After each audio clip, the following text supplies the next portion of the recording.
You just came back from your first holiday in quite a while. Well, my first holiday of, let's say, 3 weeks or more in quite a while. How was that? Astounding. Really very good to see what's going on in the rest of the world at this particular moment. We had previously gone to India in the year to visit family. This was to go back to Turkey and to go to Portugal, but also to the Azores Islands. And I can't tell you how meaningful it was for me to be back traveling. Why? Well, I mean, partially it's when you have children and children change your game for about 2 decades, you have to realize that that's a transient period. It felt like it was going to go on forever. And so this was sort of trying to figure out what is it like to go from traveling in your 20s and 30s without kids to traveling with your kids at the last moment that you still have them at home. And now you're going to have the rest of your life without them again, but you can't go back to backpacking and doing certain other things that were easy for you. So you have to figure out how to rejoin your previous life that has been in progress without you actually pending for a long time. Exactly. A sabbatical from life almost. The other thing is that, you forget about parts of yourself. Like I forgot that I spoke Turkish, not well, but I spoke rudimentary Tarzan Turkish 30 years ago.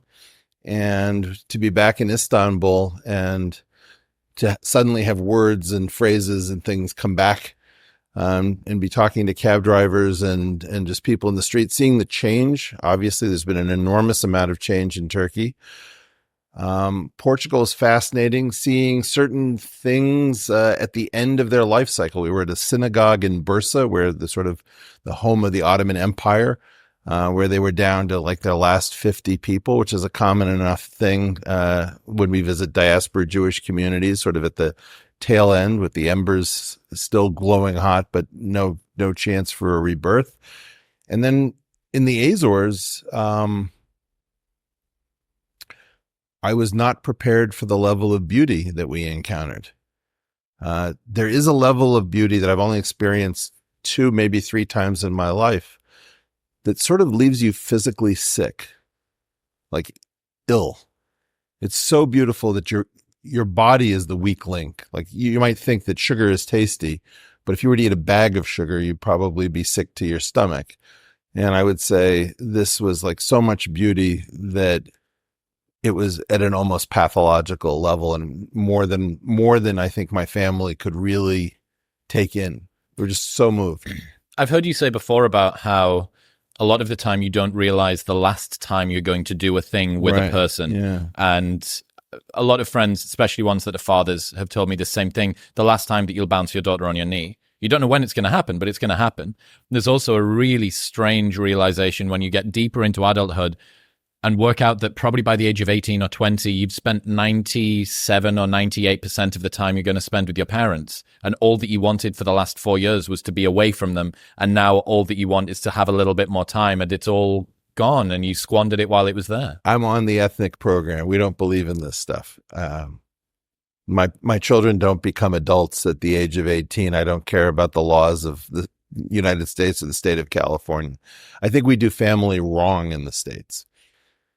Well, you send them off to college, and then you tell them, go follow your dream, and they bounce into some locality that you aren't in, and you don't get the benefit of these very strong families because the market has been so strong in the U.S. for so long.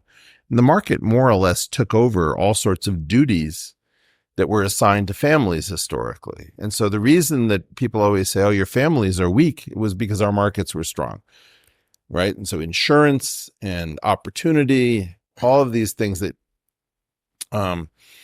could be handed over to the market were. And as a result, when we find out that the markets are not safe, we realize that we've abandoned the structures that we needed to retreat to, that our families are quite small, below replacement rate very often, and we don't live in the same place. And so, I married a woman from India, and I basically carry a lot of Eastern European norms. And so my feeling is that my children are my children forever, and I'm not letting go of them. And this idea that it's your life and you can do what you want is only true up to a point.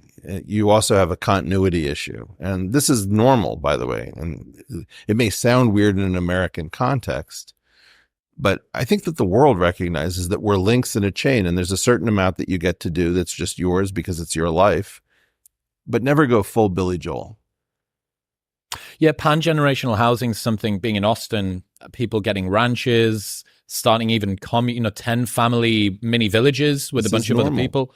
Yeah, it's something that I'm seeing occur more and more. And, in an atomized, like mass solipsism, mass individualism society, this doesn't sound like a bad redress. We got to the end of it. We got to the end of that dream, and it didn't work. You've been around a lot of very powerful, very rich people throughout your career. No, that's not true. Only relatively recent, only in the last decade and a half. That's quite a while in many people's lives. All right. What do you think that most normal people would be surprised to know about the powerful and the rich individuals' worldviews, the way that they hold themselves, what is and isn't true? They feel powerless. That's one of the craziest things, is that very often you're at a table of people of immeasurable wealth, and they're talking about the rich or the hyper-connected. They don't see themselves in these terms. Why? I think there's different kinds of rich, to be honest. I think that if, for example, you got rich from arms manufacturing, you've been entwined with government your whole life, or agriculture, something that's highly regulated, that's extraction, oil and gas. Those people, I think, have always been close to power. A lot of the dream of tech, for example, was we don't need the government. We'll just build stuff in our garages, and if it's cool, it'll take care of itself. And therefore, we're minimally dependent on the traditional ecosystems. So a lot of tech money felt disenfranchised. It didn't know how to play the game.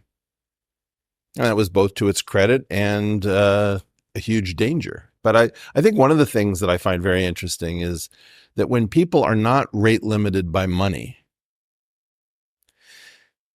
they're rate limited by all sorts of other things. Like they may not want their number to go down. So to go from 6 billion to 4 billion would be a huge blow, even though it doesn't seem to impact normal things. Another thing is that most of them have given up on the retail notion of reality. What's that? Whatever mainstream media, if you have a worldview that allows you to listen to National Public Radio, that then reads the Wall Street Journal and the Times and the New Yorker, whatever that point of view is, most of the very powerful rich people I know have checked out at a level that is astounding. They don't believe that they can afford to depend on normal institutions. How does that show up in their lives? Weird ways. They don't have a regular doctor. They have concierge medicine. Their fire policy comes with a private fire department that will fight for their home, but won't necessarily fight for homes next door unless I didn't know that was a thing. Okay. Yeah.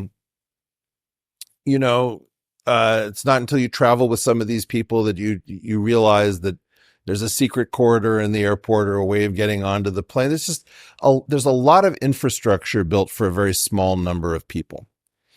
And for the most part, they can't figure out what to do with the money. And it's my belief. So if you believe that the world is headed towards an apocalypse, you're very unlikely to want to contribute money because that's the only fungible thing you have in an emergency. And so I think that a lot of the sort of apocalyptic thinking of very powerful people is very destructive because they're trying to figure out how to survive a mild apocalypse, like a 6 months of if I have 6 months of canned goods and I've got 4 ex-Navy SEALs on my property in a shock collars on in a remote location of Montana, can I weather the storm with a few diesel generators? So if it's a very mild apocalypse, maybe they've got 6 months plan. But a lot of I think that there's a lot of thinking that you should husband your resources because you don't know what's coming, given that things are going to have to collapse. And I think it's very sad because those are the people who could shore up the system. It's interesting to think about helplessness at the top end of the wealth distribution, given that a lot of people feel like they are restricted by their material possessions.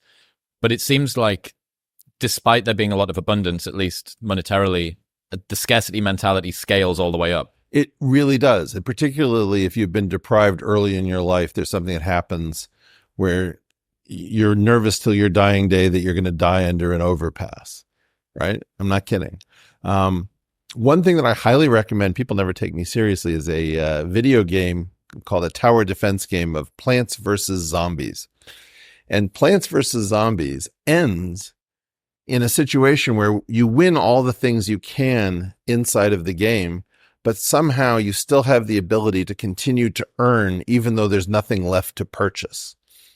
And the reason that I find this fascinating is you get to watch your own psychology, which is now that you've given yourself the ability to earn, you can't bring yourself to stop earning, even though earning has lost meaning.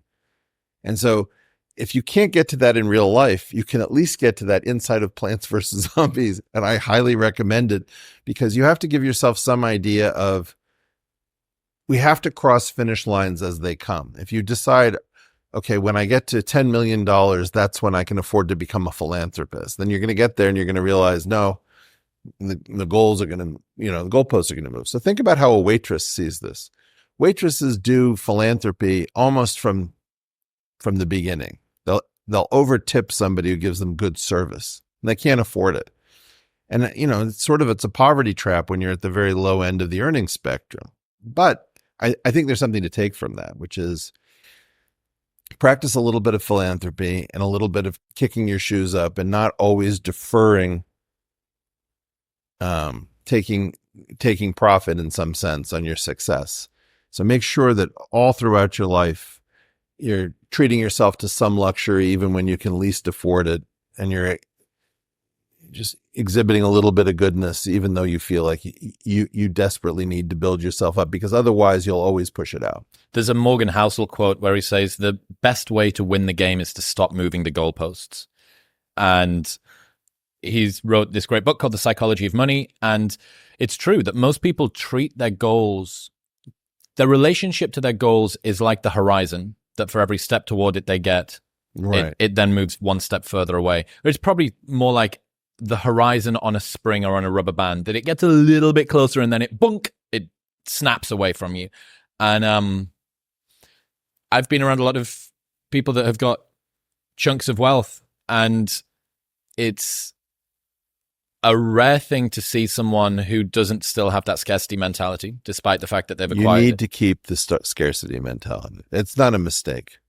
The problem is that you also need an abundance mentality, and then you need to selectively access them in different circumstances. Talk to me about the tension between those two. Well, it's just this regulated expression idea that we keep trying to find settings where we don't have, like, just let me set the air conditioner at 68 and then I'll be happy forever. In reality, more or less, you need contradictory facilities, and you need to know when to pull one in and let the other out. And, this is the hard thing. Anybody with multiple children knows that, with one kid, you're saying, you cannot afford to take these risks. If you jump off something like that and you don't look below, think what you could do. The other kid needs this, like, nothing ventured, nothing gained. Come on. Yeah, I've heard your brother say that him and his wife's advice to the children was, as long as you don't do anything to your eyes, you can kind of take the risks that you want. Yes and no. I mean, there's teeth, there's throats. Anything somebody who does combat sports knows going to try and attack. Right? Yeah. Small joints, whatever it is. Yep. There's plenty of ways to get yourself into real trouble. Yep. The key thing that you're trying to use childhood for is to go through the mistakes that are not permanently disfiguring. It's one of the importances of having fathers around. The importance of rough and tumble play, right, is facilitated almost exclusively by fathers. Yeah. And you learn the limits of your strength.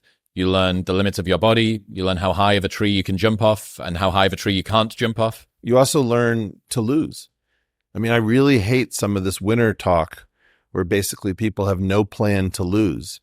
And then when they actually experience loss, they tend to throw everything away to say, I didn't lose, you know? And it's very interesting. In other news, this episode is brought to you by Shopify. Shopify is the e-commerce platform revolutionizing millions of businesses worldwide. Whether you're a garage entrepreneur or IPO ready, Shopify is the only tool you need to start, run, and grow your business without any expertise. Shopify puts you in control of every sales channel. So whether you're selling satin sheets from Shopify's in-person POS or offering organic olive oil on Shopify's e-commerce platform, they have got everything covered for you. Shopify powers 10% of all e-commerce across the United States. Massive brands like Gymshark still use Shopify.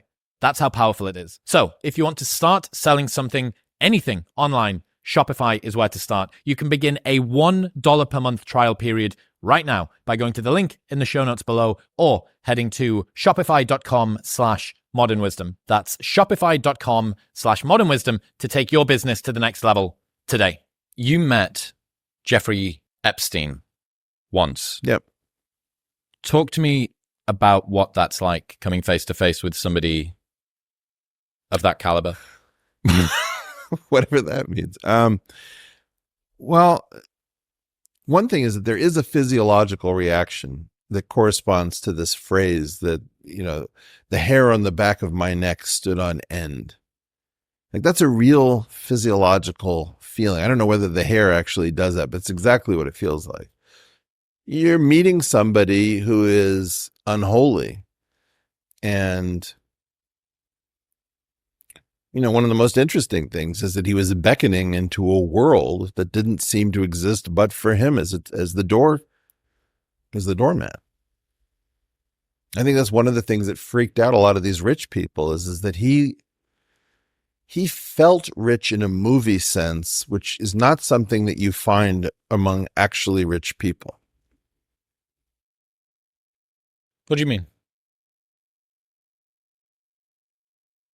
Well, a lot of very wealthy people don't own an island. Islands are really tough to maintain. I'm obsessed with islands, and, you know, in general, I have to be obsessed with islands that have airports run by other people because, you know, they have populations on them. But every rich person starts to wonder, can I afford an island, or how many jets? And if you look at Jeffrey Epstein's wealth, it was like gold beaten into gold foil so that it could cover a vast area and leave the impression of a solid gold life. But it was really probably a mid 9-figure fortune that had been used to buy islands and planes, which is not what any 9-figure person is going to do. So you had a felt sense, an embodied sense of discomfort? Oh, hell yeah. And where did that come from? The fact that he had a lipstick camera pointed at me from an art object, that he laid a table that was preposterously long and thin with a tablecloth made of an American flag to make it look like a coffin so that I would spill my coffee on the flag of my own country. I mean, the fact that he looked like a mutant Ralph Lauren with this kind of lubricious quality, and he's talking all of the science and market stuff, and nothing adds up, and there's an heiress bouncing on his knee to get her boobs to jiggle to see whether it can distract. I mean, it's like one of these crazy scenes where nothing about it was normal. There was no trace of a normal world. That sounds like a script from a movie. Yeah, I mean, I think part of it, John Travolta is like putting a gun to your head and forcing you to drink and break a code in a minute. Yeah, like that part of it. And then there was some sort of like, you know, remember that story, The Most Dangerous Game, where a man invites you to his island so he can hunt you? You know, this was scary, and it was meant to be scary. Sounds menacing. Well, I think his product was silence. People think that his product was sex or finance, but it was silence. I'm pretty sure. What does that mean?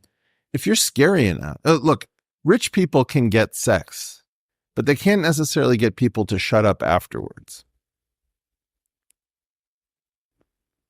So my take on it, and my take on it instantly was, this is not an actual human. This is a construct of someone's.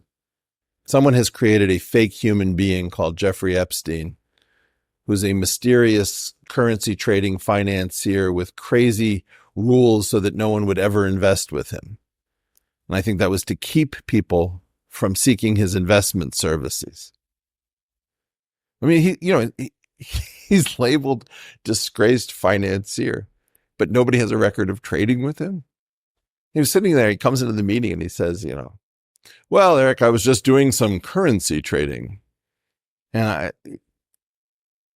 I thought about that scene that you sometimes see and as a meme with Steve Buscemi with a skateboard over his shoulder. Hello, fellow kids, teenagers. Yeah, hello, fellow financial traders. Exactly.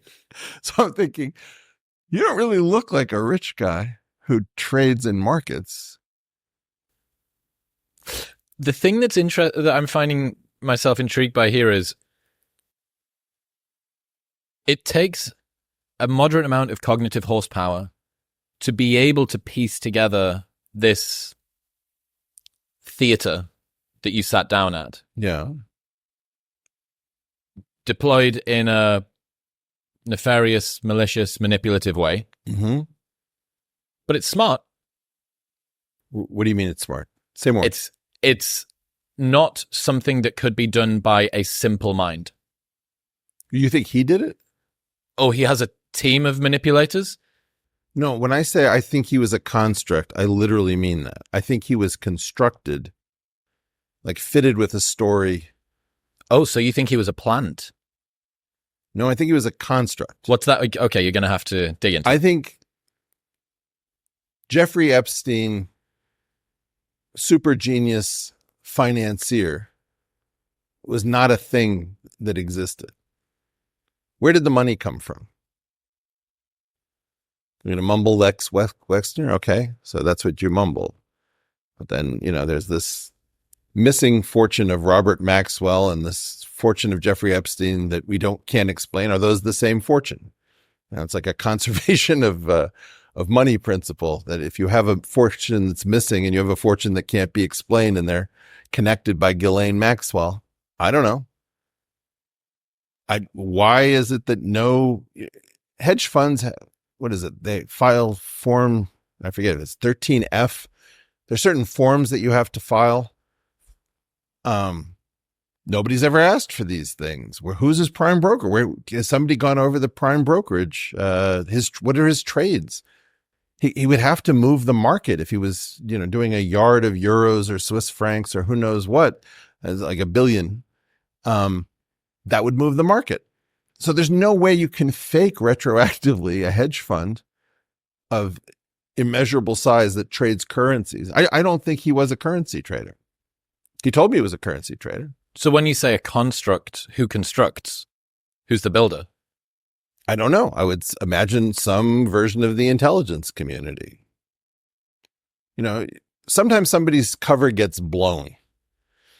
We have a very famous, unfortunate story of Eli Cohn with the Mossad, where Eli Cohn was an Egyptian Jew who was fitted with a backstory that he was an Argentinian playboy who'd made a fortune in Argentina, but was Arabic in origin. And then he moves to Damascus and he takes out an apartment where he holds orgies and becomes the best friend of Hafez al-Assad, right? And so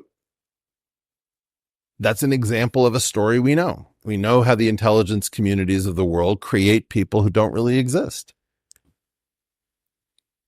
Construction of, I know that this is just a one-time thing here that you got to see, but the construction of the coffin-looking American flag, the spilling of the coffee, this weird power play thing that's going on, that seems, now that you say that, it wasn't him even pulling his own strings, perhaps, it makes a lot more sense. But even that degree of sophistication, I learned this from Daniel Schmachtenberger. We sat down and he's spent some time with particularly powerful people. Yeah. And he told me this really harrowing story of somebody who has both the desire and the means to treat themselves like an apex predator against their own kind. And they said so. They broke the fourth wall about this and said apex predators don't care about the prey, but they saw their own kind as prey. And I asked Daniel, how does it feel to sit opposite somebody who isn't rate limited by the resources, who can not only dream to have this, plus have the motivation or lack of virtue or integrity to go ahead and consider doing it, and then has the capacity, the assets to be able to enact it. Sure. And it's reminding me, it's giving me this same something. It feels like it's up on the top of my head. It's giving me some sort of a sense like that. This was intended to be terrifying. It wasn't an accident.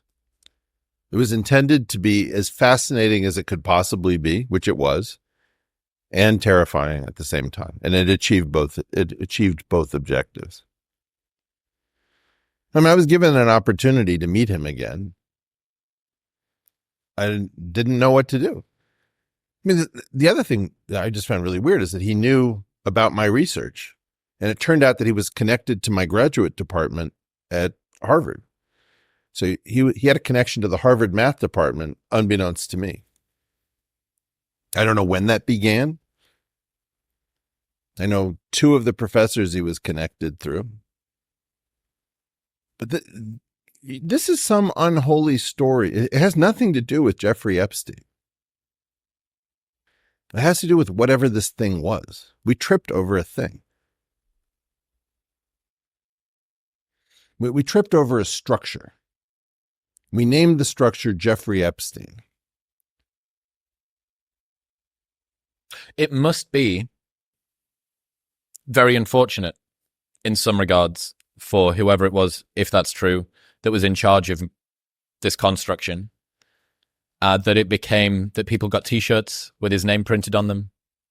But this was already going wrong in the early 2000s.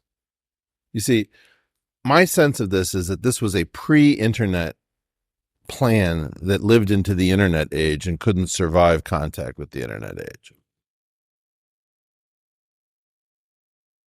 What did the internet bring in that didn't allow it to survive? Eyeballs, discussion. Level of surveillance. Well, there's a claim that nobody cares about Jeffrey Epstein because it's this many years later and we've all moved on. Yeah, that's completely untrue. And we know that it's true because if you start talking about Jeffrey Epstein, the engagement goes up. So you have these fictions that are put out by mainstream media or traditional news desks, and nobody cares about that story. Well, that you can see from social media that that's not true, from the internet. So the internet is constantly providing an ability to check whether or not these claims from inside the structure are true. And Jeffrey Epstein is an example of what I've called an anti-interesting phenomenon. What's that? Well, an anti-interesting thing is something that would normally be fascinating. Imagine, for example, you had a story where you could get a Pulitzer Prize for breaking it. Everybody cares. You'd sell papers like hotcakes, blah, blah, blah, and nobody wants to report on it. And it's like right there. You could just ask the dumbest questions and it would, like, New York Times says, disgraced financier. Well, tell me. Did you find his prime broker? Did you find the forms? Did you go to his offices in Villard House? No, nobody does, ever. The story is anti-interesting, and it's very different than being uninteresting. Which would suggest more collusion, more coordination. Hello? I mean, see, this is one of the most uncomfortable things. I think there was a time when people said collusion or coordination, the presumption was, well, that's pretty far out there. We now know, like post Elon Musk's $44 billion adventure at Twitter, that there are these coordinating groups coordinating social media with the intelligence community or with the Department of Homeland Security or with the State Department. We now know that we're living in an orchestrated, curated, choreographed world. And we can't know it officially, but we all know it if we want to know it. Which is, hysterical. Now we have to talk about, well, are you a conspiracy theorist? Like, I read, I read the Slack messages. I read the emails. What are you even talking about now? Sam Bankman-Fried Yeah. currently being recharged Yeah. with witness tampering Yeah. as well. That, to me, fresh charges, releasing, even though he was told he couldn't get in touch with the press, I think hundreds of phone calls to the press, leaked his ex-girlfriend, allegedly leaked his ex-girlfriend's diary entries, Right. so on and so forth. And, you know, this is a guy that some of my friends were flown to go and see on his island, Yeah. his portion of an island. Yeah. His portion is very different. Yeah. Okay. Yeah. For very different reasons as well. There seems to be, and you hear about they believe they're above the law. There was this really cool documentary on Netflix called The Murdaugh Murders, and it was this small town, big family, lots of money, and the kids ran rampant, right? Classic, Right. like silver spoon aristocracy bullshit. But when it gets scaled up this much more, Sam Bankman-Fried, the biggest alleged financial crime since Mado? Bernie Madoff. Okay. Yeah. Allegedly tampering with witnesses, allegedly leaking his ex-girlfriend's Yeah. diary entries. And Do the rules not apply to everybody? certainly they don't. Why? We stopped prosecuting all sorts of types of people. You know, look, we stopped holding hearings. I grew up in a world where we had the Church Committee, the Pike Committee looking at our own intelligence services. We had Watergate hearings. We had tobacco hearings. We had Iran-Contra hearings. Do you know how many hearings we need right now? Where are these things? It's ridiculous. We've got weird stuff about UFOs with people making the craziest allegations. Look, this is just not normal. We're in totally weird, uncharted territory. What do you make of the recent UAPs, I think is the new term. Eric, you need to get up with the times here. They're not UFOs anymore. That's the old. I wasn't even in this game when it was UFOs. So, okay. you know. So what do you make of the recent UAP stories and attention and response and subsequent response? I'd like to ask you first. So I had a look at the first whistleblower from about 2 months ago quite closely with Andy Stumpf, who used to have pretty high-level security clearance, and he explained to me about how unimpressive that particular type of security clearance is, how very common. Which one? This is David? Yes, David. Rich? No, not David Fravor. Who was No. David Fravor was the Tic Tac. Correct. This is Dave Garush. Yes. Okay. Very common level of security clearance. That you're using that as some sort of this is a legitimate credential. Doesn't really wash too much.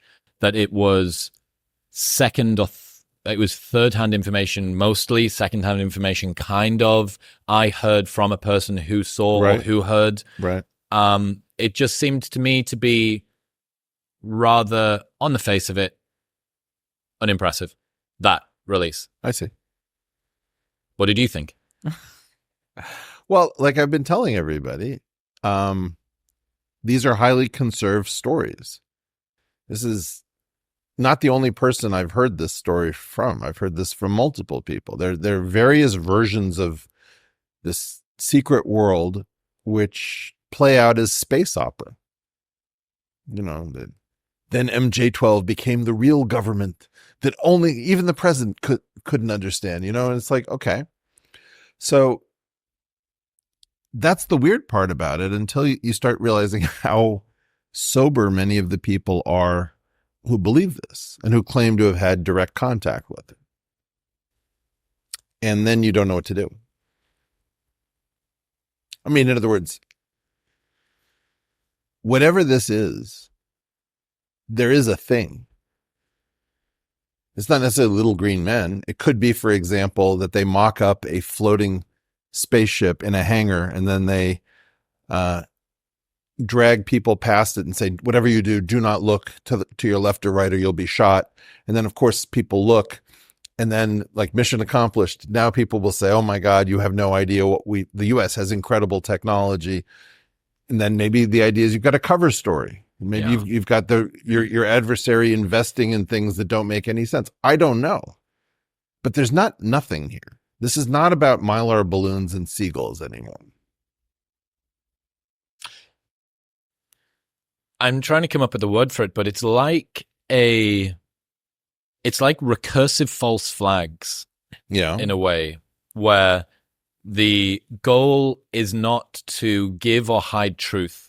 The goal is to fire hose with information so much that the truth can no longer be discerned. It's a haystack of bullshit to make sure that any needle is very difficult to find. It is. Yes. Bullshit haystacking. I love it. Yeah. Okay. So they haystack the crap out of this thing. I have no question that there was something that was used to develop U.S. aircraft like the B-2 bomber and the SR-71 Blackbird. So if you see something crazy in the sky, better that you think it's a UFO from outer space than some advanced thing from Lockheed. I have no question that we use this to deal with things like the Chinese balloon shoot down, where we shot down several things in a week and we couldn't recover debris from any of them. I mean, come on, guys. Maybe the idea is that this is a head fake to our adversaries to develop the wrong things and to use their treasure on things that won't work. Maybe there's a secret program where some of this stuff is actually real and true, and we're not allowed to know it because it would be too mind-blowing. Maybe there's a cult inside of our government that has replaced angels with saucer-shaped aircraft. Whatever this thing is, it's being used for many different purposes. There's something here. We just don't know what. This is the problem. The princess can't feel a pea because that would be impossible. The princess feels a disturbance. And you can't say what the disturbance is. Maybe it's a golf ball.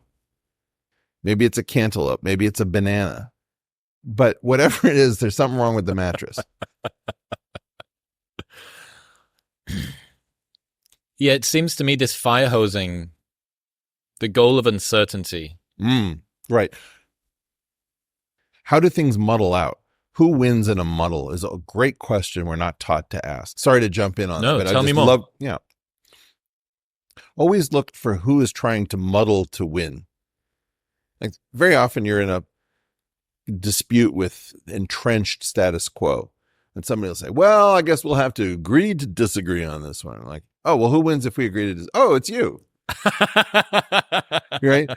Yeah. This is like an old principle of mine, which is that you can always tell who's guilty by who first declares a time of healing.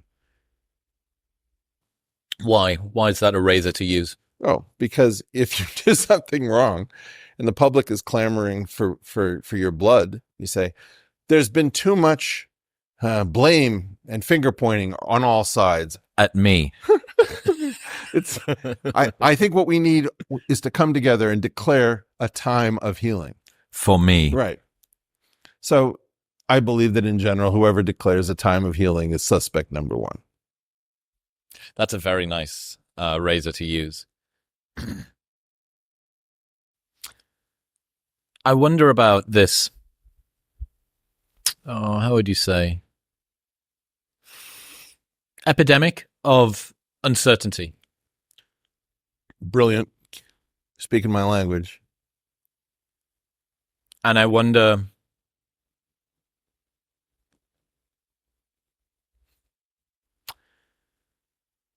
how, first off, how as an individual you are supposed to put up any kind of effective defense, to just take some sovereignty, being, an agentic individual. Right. And secondly, I wonder what the end goal is. I understand why uncertainty would be useful for manipulation, because if people can't discern truth from untruth, it can be easy to poke them and prod them and float them in particular directions. Right.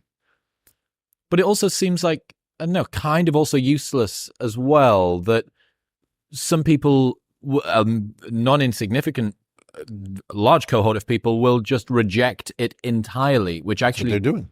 which actually makes it more chaotic and more unruly. So it makes me think, well, maybe if this is the case, if the fire hosing is happening, Right. this epidemic of uncertainty, maybe the outcomes were predicted but haven't manifested in the way that was intended. Maybe there's more of a rebellious streak in... Say more about that. I'm not trying to understand you. That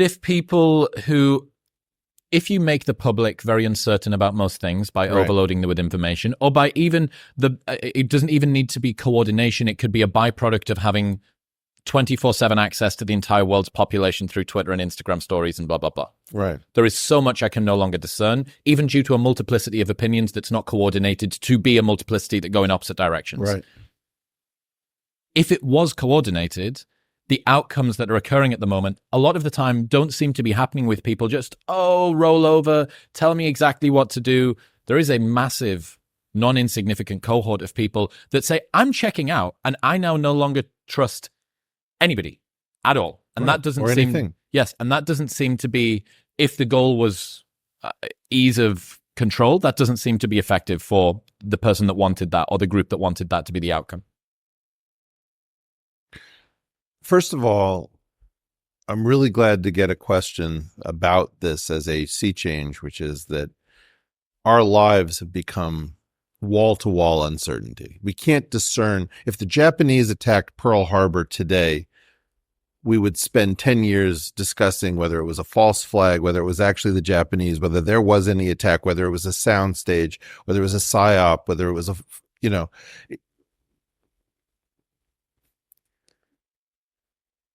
right now, the main institutions of our society have abdicated their role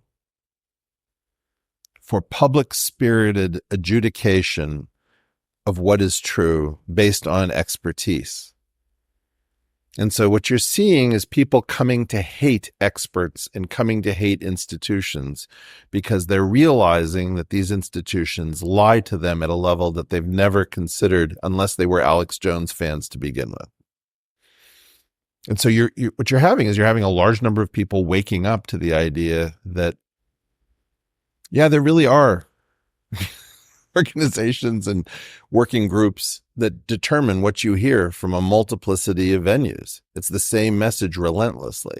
Do you think people are overly pattern matching that now? Say more by what you mean. That they're seeing conspiracy where there isn't, because the lack of faith in institutions. Same person is saying that they see a conspiracy and they see no conspiracy. They have part of their head that remembers that conspiracy theorists are crazy people, and they've got part of their brain that remembers that normies who don't believe in conspiracies are crazy people. And they can't integrate those things, right? They cannot figure out, how are these things being coordinated? Am I a crazy person for seeing these patterns? Am I a crazy person for ignoring For them, believing them? For when they're unearthed? What you're seeing is a complete destruction of bedrock reality that if you weren't actually physically there. How do we know that these people actually met in a warehouse? Is this really a table, or is it just, CGI? Was it green and we could superimpose wood onto it? Nobody knows what's true. And, if you ask me, well, Eric, how are you dealing with this? I would say I'm failing. I'm just flat out failing, as are all of you. I'm just more honest about it. Some of you have an idea that you've got one lens, which is fix the money, fix the world. Bitcoin, that's the answer. Yeah, Bitcoin, rock on. But no, that's not the answer. Or somebody else says, I really think that we just need to be open and tolerant and realize it's a big world and we just have to give people their due. Well, that doesn't work either. You can't just let everything run riot, or we have to go back to our institutions. With these people at the helm, are you kidding? We have to abandon our institution. Wait, what are you saying? We're going to abandon our institutions? Do you know what that looks like? Nobody has an answer. We'll get back to talking to Eric in 1 minute, but first I need to tell you about Gymshark. Gymshark make the best training kit on the planet. This t-shirt that I've been falling in love with and traveling in for a very long time is phenomenal. And these shorts, the studio shorts that they make, are the best men's training shorts on the planet. They have lasted me over a year now. They come in amazing colors. The length is perfect. They're sweat wicking. They're lightweight. They wash and dry perfectly. You don't need that many pairs of shorts as a guy, but the ones that you do have need to be very good. So if you need new gym kit, this is where to go. I highly, highly recommend that you go and check out everything that I use and recommend from Gymshark. They've updated my product page with everything that I use and recommend for men and women, and you can get 10% off everything site-wide with no minimum order. And they have 30-day free returns worldwide. Head to bit.ly/sharkwisdom. That's bit.ly/sharkwisdom and use the code MW10 at checkout. You're sounding an awful lot parallel. The conversation is moving in a similar direction to one I had with Sam Harris recently. I would think it's very different, but happy to hear more. He identified on an episode that I did with him not long ago the fact that we have lost trust in our institutions, and yet abandoning them is also wholesale is also not an option. Sam also tried to say, I can see the problems Sam can see the problems on the right, and I can see the problems on the left. And there is a group of people who have allowed their irritation with the left to color their thinking to the point that they now are in a right-wing situation without understanding the dangers on the right. I think Sam is discounting the idea that once people wake up to the concept that they were living in an orchestrated Truman Show that they did not understand, they're not going to have the idea of like, oh, sure, the vaccines were a little bit more dangerous than claimed and maybe a little bit less effective, and maybe we knew a little bit more about the lab leaks. Like, no way. You spat directly in my face and told me not only that it was raining, but that I was a crazy person for thinking that you spat directly in my face, and you piled up how many Nobel laureates to defend the idea that any inquiry into the origin of this virus was racism. It's like, you're dead to me. And I think that that's what people are not understanding in the Democratic Party. Increasingly, the basic attitude is, whoever this class of people is that crawled into our elite institutions is just dead. Like, there's nothing Anthony Fauci could say at this moment that I want to hear. It's not that I don't think that he doesn't know virology or epidemiology. I know I can't trust him because of the way in which he looked into my eyes. And then, when Stephen Colbert is dancing with syringes singing the vaccine song, and Ariana Grande, is in a super highly produced number from like Hairspray, but converted to vaccines, with a giant picture of Anthony Fauci, and everybody's celebrating like it's a May Day celebration. I get it. I live in a completely fake world. And I wrote an article about this in 2011 on kayfabe, which is the system of lies that undergirds professional wrestling. So now you've woken up to the idea that you've spent your life watching something like Major League Baseball or Premier League Soccer or whatever it is, and it's all fake. And now you don't know who you are. You don't know what your country is. You don't know what a ballot box is. You have no idea what news is or media. You don't know what a university is actually teaching. You've got people running around who are calling themselves scholars, who publish in scholarly journals and sit in scholarly seats, and you can tell what they're saying is completely wrong, and it's directly in their area of expertise. So the thing about pattern matching that I said was, there are still many people who are scholars, who are in positions of authority inside of highfalutin institutions, that presumably do want to do good and do want to deploy their skills in a way that does this. Is it a case that every single institution is completely wrong? Or is this reflexive skepticism being tuned up too highly to the point where there is skepticism about things that don't deserve it? And how do we determine between the two? Okay, so we have to talk about the institutions that are fighting back. Twitter, which has become X, is not on the same standard that the Facebooks are or Google is. Elon is doing something different. We can talk about what. The University of Chicago is still fighting My daughter just graduated from the University of Chicago. Congratulations. So I'd never mentioned where she was while she was there. It needs support.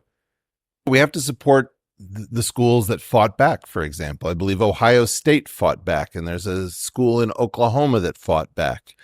And leading that charge is the University of Chicago. We have organizations like FIRE that promote free speech. We have professors who are taking on some risk, like Jonathan Haidt. But we're not seeing the Noam Chomsky effect, where you do amazing research and they have to put up with every crazy idea that comes through your mind, right? That's important. Look up a person named Serge Lang in mathematics and something called the file to understand how dangerous it is to screw with real scholars. What happens? Give us the 30,000-foot view. You know, people tried to put, like, say, Sam Huntington into the National Academy of Sciences, who was an architect of the Vietnam War. And Serge Lang just said, I looked through his papers. I find the following mathematical statements. This is not science. Why is this person in the academy? And then they fight back.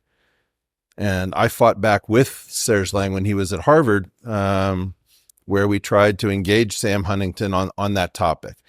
You can't have these dangerous people running around. That's why all of us are discredited. Maybe you haven't noticed this. But like Jordan Peterson is discredited, Sam Harris is discredited, Joe Rogan is discredited, Brett Weinstein is discredited, Ben Shapiro is discredited, Barry Weiss is discredited. Everybody is discredited. Tim Pool referred to it as the IDW's walking corpse phase at the moment. Well, my point is this: personal destruction is the coin of the realm. And some of the personal destruction that you see that looks organic is orchestrated as well. And we're just in this thing where, in my opinion, what you're looking at is something called deconfliction, but people don't know what that is. Deconfliction is supposed to stop what are called blue on blue incidences. So blue on blue incidences, you have two branches of government that don't know that they're operating covertly. So maybe you have an investigative team and an undercover team, and the investigative team is about to blow the cover thinking that they've got a target, but is actually an undercover agent. So what they're supposed to do is they're supposed to check in with these centralized systems and say, do you have any assets in this arena we're about to move? Yes, we do. Oh, okay. So they find out, and this is supposed to stop blue on blue. The interesting thing is, even though there are three systems called Safety Net, RIS Safe, and Case Explorer, you can't use them unless you are an official part of the government. So I called up one of them, had a half an hour conversation before I started asking about Jeffrey Epstein. And then they immediately said, this call will be terminated in 5 seconds. Maybe it was Case Explorer for South Florida, something like that. What happens when you have a civilian that's not signed up for non-disclosure under no rules? You're an American citizen with full right to free speech, and you stumble on something that you're not supposed to know about. That is a deconfliction problem that nobody has ever solved. So the first thing I'd like to throw out is, if we have 3 separate systems to keep, like, the intelligence community and local police departments from tripping over each other, what do you think we do when ordinary citizens get wind of something amiss that's some super secret operation? And my claim is we discredit them. We pre-bunk them, in the language of the GEC, I believe. You see, we're all familiar with debunking misinformation and disinformation. You've got some disinformation that's spread it around, and we debunk it by giving you the truth. What happens when somebody is spreading the truth in a way that is unhelpful to a statecraft level narrative? Well, we didn't know what the words were, but we just found out, and it's you pre-bunk the malinformation. Now, if you didn't grow up knowing what malinformation is, here's a quick refresher. Malinformation is actual information, but it's harmful. Right. The equivalent of politically incorrect incarnation. Well, or, you're trying to make sure that there's support for the war in Ukraine, and somebody actually realizes that things are much more desperate than they thought. Well, that would be deleterious to our efforts if the objective is to get Putin to capitulate. So now you have to pre-bunk the malinformation, which means destroy the reputation of the person spreading the information that's countering the official disinformation and misinformation. So I can't work out why anybody's confused and why they're having trouble existing in the... Stay in school, kids. So the point is, I've got all of these friends who are pre-bunked malinformers. That's what a club. What a club to be in. That's what I do. I'm a pre-bunked malinformant. There's never been a sexier title, actually. I spread malinformation. Yeah. And I need to be pre-bunked. So, of course, I'm going to be a grifter. I'm going to be, I don't know, a charlatan. He's over. Can we stop trying to make Eric Weinstein a thing? Blah, blah, blah. And there's, giant farms of people and bots that are dedicated to spreading bad feelings about anybody who's going to contradict narrative. Well, don't forget as well that the coordination doesn't necessarily need to be there because the incentives align online. There's an emergent part. Yes. There's a non-emergent part. Correct. I will not agree with anyone who tells me it's all one or all the other. But part of this is actually coordinated. Yeah. So close that loop on the agentic sovereign individual existing in the world. Holy fuck, I'm getting bukkakied with this total awfulness of information here. Bukkake just means splattered in Japanese. That's why it's not a terrible term to use. Absolutely not. Thank you. It's actually been appropriated by the adult industry in a way that I think the Japanese should reclaim. Actually, Melissa Chen has probably done more to popularize this in intellectual circles than anyone else. So shout out to Miss Melissa Chen. Melissa Chen and bukkake in the same sentence, something that we weren't expecting today. I think there was a period of her life where she would use it in every public appearance, just sneak it in. Right. Okay. The bukkake of the gaps. So anyway, you have a situation where nobody knows what's going on.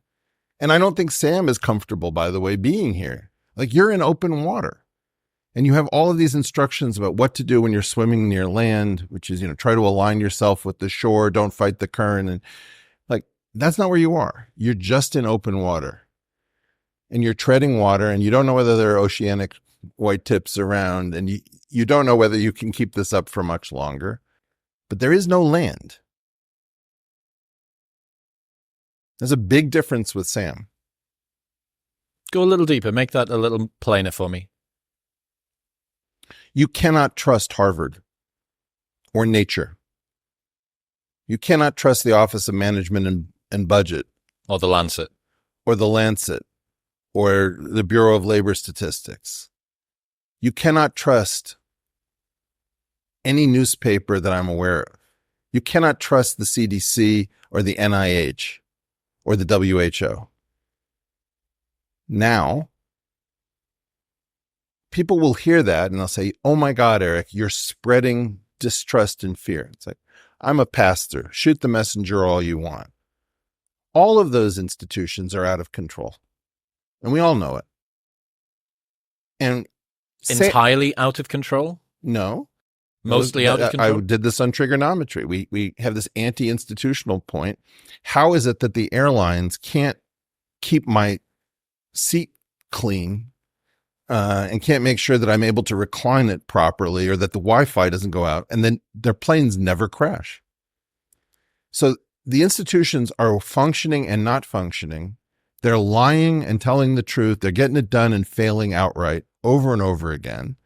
And it's even worse because if the planes crashed all the time, then you'd say, okay, well, these people are incompetent. But it's like this selective incompetence and madness. And what I think is that Sam wanted to treat this as, look, it's pretty annoying what's going on the left. And it's pretty annoying what's going on with the institutions. But let's not lose sight of the fact January 6th. People don't feel that way. People feel like, wait a minute, I don't know which end is up. I don't know who's telling me the truth anymore. I can spot these lies that are so transparent. And this is the theory of lies as a checksum. So when you get a binary for a computer program that you want to install on your computer, you want to know, well, is this what came from Microsoft, or did somebody adulterate it? And when I click on this thing, it's going to install ransomware on my machine. So there's something called a checksum, which is generated by how the program was compiled. And it would be almost impossible to come up with a second program that would generate the same checksum. Verification. Yeah. If the checksum is off, I don't install the thing, and the checksums are all off. And that's why people are going crazy. And that's why, to your earlier point, isn't it interesting that we're not talking about the level of uncertainty, right? Like, this is not sustainable. So Sam is 100% correct on a lot of things that people are making fun of him for. And I assume that I will be keel-hauled all over Twitter for saying this. You cannot have a world without institutions. We're not built for it. There's no part of you that is prepared to generate all your own electricity and kill all your own game and get your own clean water. And you need an army. You need a police department. You can only play frontier, Wild West so long before you realize that modern life can't be supported this way. And we can't go with the institutions we have. So we need institutions. We can't go with these institutions, not because the institutions are wrong, but because the inhabitants are wrong to a person. They've been selected for by this ability to lie because growth evaporated. That's one of my main riffs. We don't have to go into it, but basically that in the absence of real growth, everything turns pathological. And so it's just heartbreaking to see some of these people saying, look, we've always known that the institutions were wrong. We finally have the ability to prove that. Let's tear them all down. So that's a very popular perspective at the moment. Other people want to claim, let's cling to the institutions because we know we need them, and we'll look past the fact that they're obviously lying about almost everything of importance. That's not really tenable. We can't vote these people out because, like, Dianne Feinstein could beat me easily in a run for Senate. I don't know why, because the machine is stronger than actually the vision we had for democracy. So we've got, Mitch McConnell having a temporary, ischemic attack on camera. We've got somebody post-stroke in Pennsylvania having defeated Mehmet Oz. We've got Dianne Feinstein. We've got Nancy Pelosi trading up a storm. We can't get rid of any of these people. Joe Biden is way too old for this job and has been in government since he was 29 in 1972 when he won his Senate seat. This is a joke. It's beyond preposterous. And by the way, it comes out of not loving your children. How so? People who love their children don't drill holes in their children's life raft. And the modern world post-World War II was a life raft to get us to the next stage. And the number of older people I see liquidating everything so that they can live out their final days in the same style to which they've become accustomed is impossible in a world where people love their children. It's cavalier with the future. Yeah, I don't think they care. Are you familiar with Toby Ord's analogy of the precipice? No, tell me. Really cool. So his book, The Precipice, that everybody should go and read. It's my best primer on existential risk. Toby Ord's from the Future of Humanity Institute at Oxford with Nick Bostrom, and he's a colleague of William McCaskill, long-termism, EA, etc.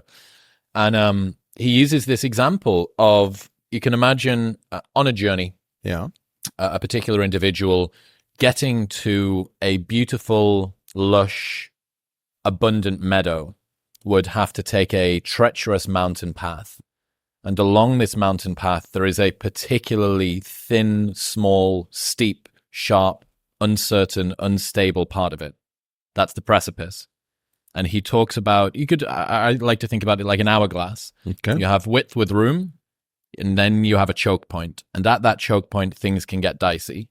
And it's Toby's contention that if we make it through this precipice, you broaden out and you have the meadow. You are a multiplanetary species. You have redundancy genetically, redundancy civilizationally. You have overcome some of the limitations of the cast-offs from your energy production and consumption. You don't have value lock-in in a bad way that means that it's despots all the way down or it's tyrants all the way. Assume that I hear you. Yep. Where do you think we are?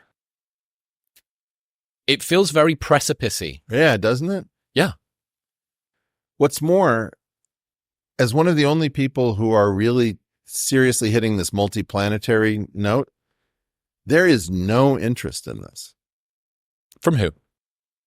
I'm interested. Are you? Fuck yeah. Don't I count, Well, Eric? all right. Am I not legitimate in the future of know. this civilization's direction? What are your best stories for how we become interplanetary? I say it because you brought it up. Stories or Yeah. strategies? Stories about how we get to be interplanetary. I'm not sure what you mean by story. Tell me a story by which we have 10 planets that humans have settled. Well, if you want to do 10, we're going to have to go to planets that are outside of the solar system. Right. So there's this one which is really troubling. Mars is really screwing up this whole story because Elon has gotten everybody Fixated. focused on Mars. And it's a marginal planet that would be very difficult to get to using chemical rockets. And it's not a stepping stone because once you master Mars, if, which we're not going to do, it doesn't really get you anywhere. It's just Mars. So Avi Loeb, Yep. new book that recently came out, Interstellar. Spoke to him last week about it. Okay. I asked him about this. I said, will we ever visit other galaxies? And he made this cop-out answer of saying, well, Andromeda's going to crash into the Milky Way. I was like, that doesn't count, Avi. We can't blend two together and say that we've been there. Right. And he's talking about interstellar travel, right? Mhm. From here to Proxima Centauri. Pick your other star, right? They are trying at some point in the not too distant future to do the light sail laser pointed at it thing. Maybe we can, and this was me asking him, my conception was generation ships. You know, you and the next 500 generations of your progeny, you condemn them to be locked in this tin box, and it's group sex and plants and CO2 for the next however long until you get to Proxima Centauri, hope that it's not totally wrecked. His point was light sail, desktop DNA sequencer, artificial womb, send You it guys out are there. being ridiculous. It's a thought experiment. This is No, my no, story. I know. This is my story. Okay. This is my story, and I'm allowed to tell my story. But it's exactly why I wanted it. Just to riff. Yeah. Okay. It's an enervating story. What's that? We're not energized by this story. I'm Except for the- energized by it. Except for the group sex and the plants, right? Yep. So Yeah. the issue is If we could sprinkle some bukkake in there, everybody would get on board, and Okay, Melissa Chen would be moving there. moving at light speed. What we're doing is that we're telling people we've crawled inside our modern theories, and our modern theories make our imaginations our enemy. We're not excited about we don't really believe that we're going to open a wormhole. We don't really believe in multi-generation ships. We don't believe that we're going to reboot from tardigrades. We don't believe that we're going to scan all of our synapses and reconstruct the brain from the beginning. Einstein is the problem. Now, I know Avi decently well, and Avi, for the Galileo project that he's heading up, doesn't want people to consider new physics. So whenever I speak at all as somebody affiliated with the Galileo project, with wearing that hat, I don't think about new physics at all. I accept the constraints of the physics we know. Yes. When I take that hat off, it's all about new physics. It's not about new technology using the old physics. And the way you can measure whether people are serious about interplanetary is how much they're focused on new physics. Anybody who isn't focused on new physics is not serious about interplanetary. Is this because with the current conception of physics that we have, it's going to be essentially impossible for us to go interplanetary? Yeah, and the word essentially is doing some work there. And so what you get is these enervating workarounds. Like, oh, if we use time dilation, if we went really fast, then it wouldn't be that fast. Can you just explain the word innovating, please? You mean as in innovation, or is this ER? Enervating. What's that? Means to lessen in potency, to sort of discourage, and as long as I have to do things that don't involve me cruising to new planets and taking in the viz, it's like, oh, it'd be your great to the 12,000th power grandchild who actually sees a new planet. That's not going to work. Or you're going to open a wormhole, or you're going to have an Alcubierre drive. All of these sorts of things discourage us. And we know that we're telling lies about it. And so we don't work on it. You want to know how to work on this? We're abandoning the one field that has the chance of making us interplanetary. And I don't know what to do about it because nobody sees this as the emergency I do. We'll get back to talking to Eric in 1 minute, but first I need to tell you about Cozy Earth. Look, we spend 1/3 of our lives asleep. You do not want to spend 33% of your existence inside of sheets that do not make you feel amazing. Cozy Earth has the best quality bedding. It's not just about what you sleep on, it is what you sleep under. And the quality of your sheets make a massive difference to the quality of your sleep. Sleep is the ultimate game changer, and improving your sheets will improve your sleep quality. Cozy Earth is a premium bedding and loungewear company where they make the best quality bedwear. Their products are made from super soft viscose from highly sustainable bamboo. They're temperature regulating, so you'll sleep cool all year round. Best of all, they've got a 10-year warranty on all of their products. That's how confident they are that they'll last. You can get an exclusive 35% discount site-wide on everything from Cozy Earth by going to cozyearth.com/modernwisdom and using the code modernwisdom35 at checkout. cozyearth.com/modernwisdom and modernwisdom at checkout. Okay, so let me see if I can get the topology of what you've said right. The fact that Mars is within reach broadly and of chemical rockets. Correct. Of current technology, of current physics. Mm-hmm. And we do it. Hooray. Super hard. We did it. Interplanetary. Right. But your point is that, it seems like that is insufficient and also kind of like a false duck type scenario where we did it, but we didn't actually do the thing we needed to do. So we may have even been better off had the nearest, closest planet been 2 light years away. Assume Mars didn't exist. Correct. And assume that Elon was still the visionary that we want him to be. And he didn't have a chemical rocket company.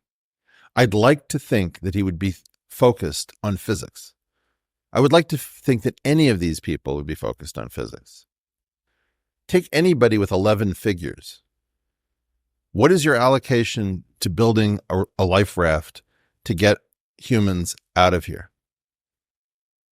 You haven't even thought about it. Immediately, you're going to think technology. Well, what kind of a hole would I need? It's like, no. You need a blackboard. You need blackboards and physicists who are not afraid to do physics. Right now, we are destroying the fundamental physics community at a rate that you could not believe. What's happening? Give me the gossip from inside. For 39 years, we've been dominated by one community's madness. And that community is called quantum gravity, string theory, or M theory.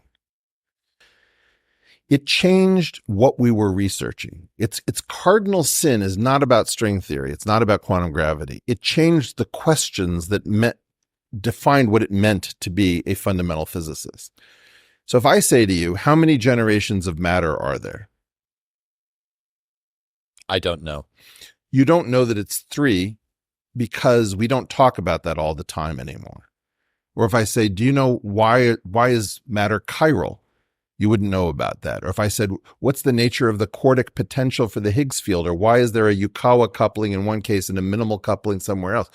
All of the real physics questions that would cause progress got subtly replaced between 1984 and like 1987. And then we had questions like, how do we quantize gravity? And that became this, That is the ultimate question. Well, it's not. That's just wrong. This comes out of Bryce DeWitt. This comes out of a guy who in 1952 went with his wife to the Tata Institute of Fundamental Research in Bombay, then wrote an essay for something called the Gravity Research Foundation that was about anti-gravity. And he was supposed to write an essay. And then he said, well, to get anti-gravity, what you'd really need to do is to do quantum gravity. And for 70 years, we've been trying to do quantum gravity, and it's an abject failure. And the physicists at the helm changed the questions. The official questions should sound something like this. Why are there 3 generations of matter? Why is it flavor chiral? What is the nature and the origin of the Higgs mechanism? Why are we in 1,3 dimensions? And what is with SU3 cross SU2 cross U1, which is a bunch of symmetries? And why does it seem to represent on a 16-dimensional space with the observed quantum numbers? And that may not mean a lot to you, but I guarantee you, if there are physicists in the audience, they're getting pissed off right now, because they allowed their subject to be dragged away from our real questions for reasons that are unclear and put in the service of these questions that can't be answered. And we can't even question them 39 years into this complete train wreck that is the community that could build the life raft. What is so seductive about quantum everything? Quantum gravity? Yeah. It allows for toy problems so that you can not do your work on the world that we have. And you can say, well, the world that we have is too complicated. So I created this fake world over here that's not in 4 dimensions. It's in 2 dimensions. It's not in Lorentzian signature. It's in Euclidean signature. It's not the full gauge group. It's just SU2. And I've changed all the parameters. And then I say, and I've made some minor incremental progress in that fake world. And then everybody claps. And meanwhile, 10 years later, you don't even remember what the particles are that are present in the universe. You don't even remember the standard model of particle theory. And this is a very real effect. Today's physicists, a lot of the young ones, are completely ignorant about the physical world. They could not find the men's or women's room at CERN if their life depended on it. Yeah, so it seems like a hijacking of attention and focus from difficult problems from useful difficult problems to useless or less useful easier problems. But if you try to talk about the real problems, you can't get engagement. And they will say it as, well, maybe people just aren't interested in your ideas. I was like, yeah, but you're not listening to, so far as I can tell, everybody who comes from outside with an interesting new idea isn't being listened to. It's not personal. And we also have a responsibility. This is a really crazy part. We doomed humanity. Like Francis Crick, who was a co-discoverer of the 3-dimensional structure of DNA, was a physicist. Edward Teller was a physicist. Stanislav Ulam was a geometer. We doomed humanity on Earth. And then we're treating science as if, oh, it's a series of puzzles. Well, what do you want to work on today? Well, I don't want to be arrogant. I'll just work on this tiny little problem. And I'm just thinking, like, do you not feel any basic responsibility after Hiroshima and Nagasaki and COVID? Just how crazy are you? Is that, we've spoken about the interplanetary challenge. Right. And the fact that physics needs to make some progress in order to facilitate that if we're going to do it. Yeah. Is, in your opinion, forgetting the fact that chemical rockets, right, limitations, all that sort of stuff, is going interplanetary as useful? Is it the highest priority? The highest priority. You cannot stabilize this place. Just imagine every communalist dream came true. We turned away from fossil fuels towards the greenest New Deal you could possibly imagine. All billionaires realized the errors of their ways and contributed their money to bring up the poorest of the poor. AI was as beneficial as it could be and only helped humanity to live its dreams. Just go full wild Pollyanna optimism. You still can't stabilize it. Why? Um, too many people, Not too for much long. leverage. Say more. Not for long. Population rates, birth rates at the moment. We're talking at totally different scales. I'm telling you that with CRISPR-Cas9, with the Teller-Ulam design, IVG. IVG. You know IVG? IVF, but being able to use from any other. Sure. Yep. So I was trying to think in a different context. You are going to have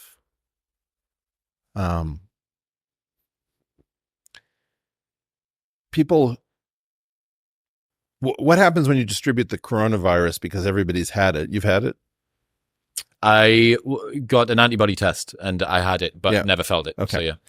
So you have this platform, this viral platform that's spread all over the world, and you have the ability to edit it. Are you telling me that people aren't going to figure out how to come up with fun viruses and gain of function projects, and people are going to be able to do these, polymerase chain reaction? I think was taught in my daughter's high school.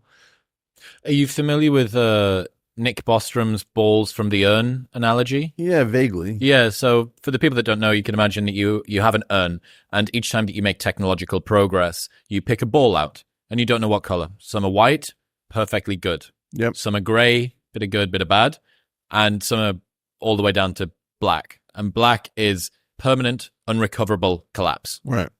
And the unrecoverable bit is important. Yep. And each time we just keep picking out balls. So my take on it is there's already too much leverage, too little wisdom, too many people. What was it that you once said? We are gods, but for the wisdom, we're just shitty gods. I don't know if I said the second part, but, I guess when I heard the story about this kid who scavenged the americium from all of these smoke detectors in Brooklyn and built a self-sustaining nuclear reactor from these tiny little radioactive strips, you don't know what people's creativity is.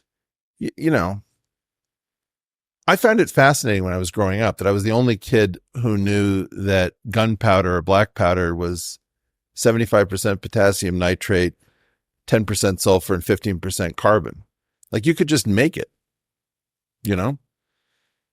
And, that's the recipe.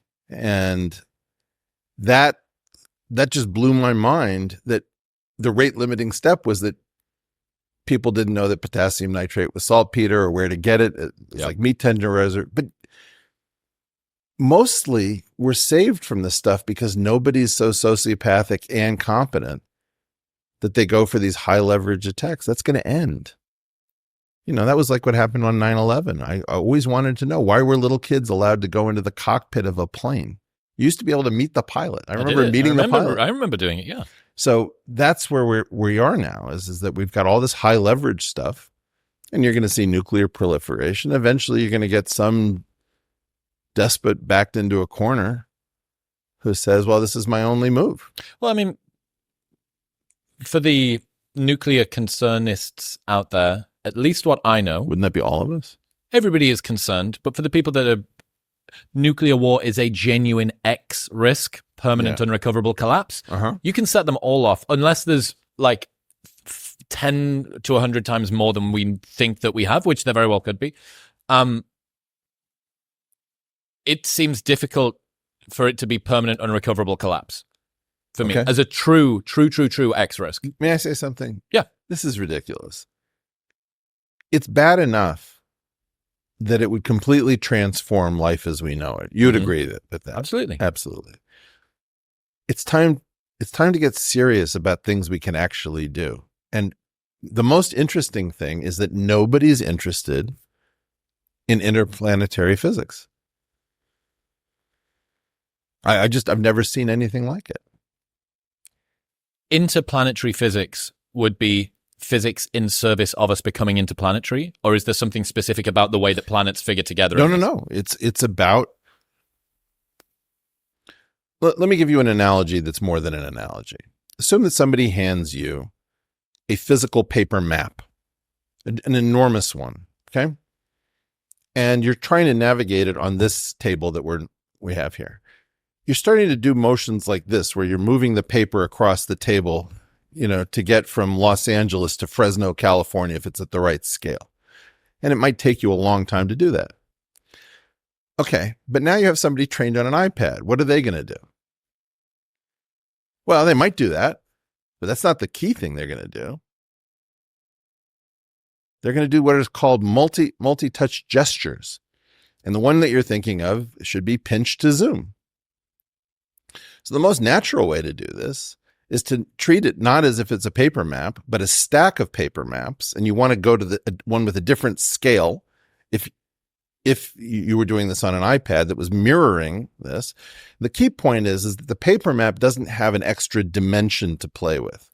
But the pinch to zoom dimension is a scale dimension. So imagine what you did instead was you looked at your house, you pinched to zoom out, you then do this motion or whatever it is to get to your friend's house, and then when you land there, you expand it again. Imagine that you only know about paper maps, but your adversary has an iPad. That's what I'm worried about. We're not looking for pinch to zoom. What would that be in this? Well, I claim that there are going to be 10 extra coordinates, and 4 of them are pinch to zoom, and 6 of them are what I would call shear to tilt. So imagine that you have a copy of a picture of the Leaning Tower of Pisa on your iPad. You should be able to do something in Paint which changes the angle, right? So if you go into MS Paint, there's this little thing that allows you to change by a particular angle. But you could do that as a gesture. So my claim is if you have 4 dimensions of time and X, Y, and Z of space, you have pinch to zoom on all 4 of those. And then for any 2 dimensions like X and Z, you have shear to tilt. So the first are the 4 rulers, and the next are the 6 protractors. And that's something called a symmetric 2 tensor, or a metric, which Einstein knew all about, but he only chose one through his equations, and he let all the other ones lie fallow. And my claim is, I don't think that's where we are. I think that interplanetary physics is going to involve moving from what we called space-time to something called the observerse, which contains pinch to zoom and shear to tilt. And you want to get off this planet, you're not going to get there using general relativity, and you're not going to get there using the standard model. It's time to take your pacifier out of your mouth and go back to doing real physics. I think if we were serious about this, we would be struggling with the physics of the world in which we live, not toy models. We'd be taking massive risks and listening to people from various perspectives who haven't failed or have not been invited to fully explain their ideas. And we'd be looking for things that would be new variables, new ways of working with the world that allowed us to do things that were previously considered inconceivable. So if you look at 1911, which is when I think Rutherford first starts talking about the neutron as a hypothesis, it's 41 years later we have the hydrogen bomb. We can do incredible things that are not possible yet because we don't know the framework. And my claim is, if you imagine somebody used to paper maps being put on an iPad and not knowing about multi-touch gestures, that is pretty much an exact analogy of what happens when you do too much general relativity, is that you start to think in general relativistic terms as if that's the last word. Einstein would never have put up with that. That's a question. You've mentioned Einstein a couple of times today. The most famous physicist of all time. How different do you think the landscape of physics would be had Einstein lived for another decade? Just how good was he? He was that good. It was the rare situation in which the man and the myth are roughly at the right level, the same level. I don't think you could solve the puzzle of theoretical physics and a final theory before the mid-1970s. We just didn't know enough. in particular quarks in 1968.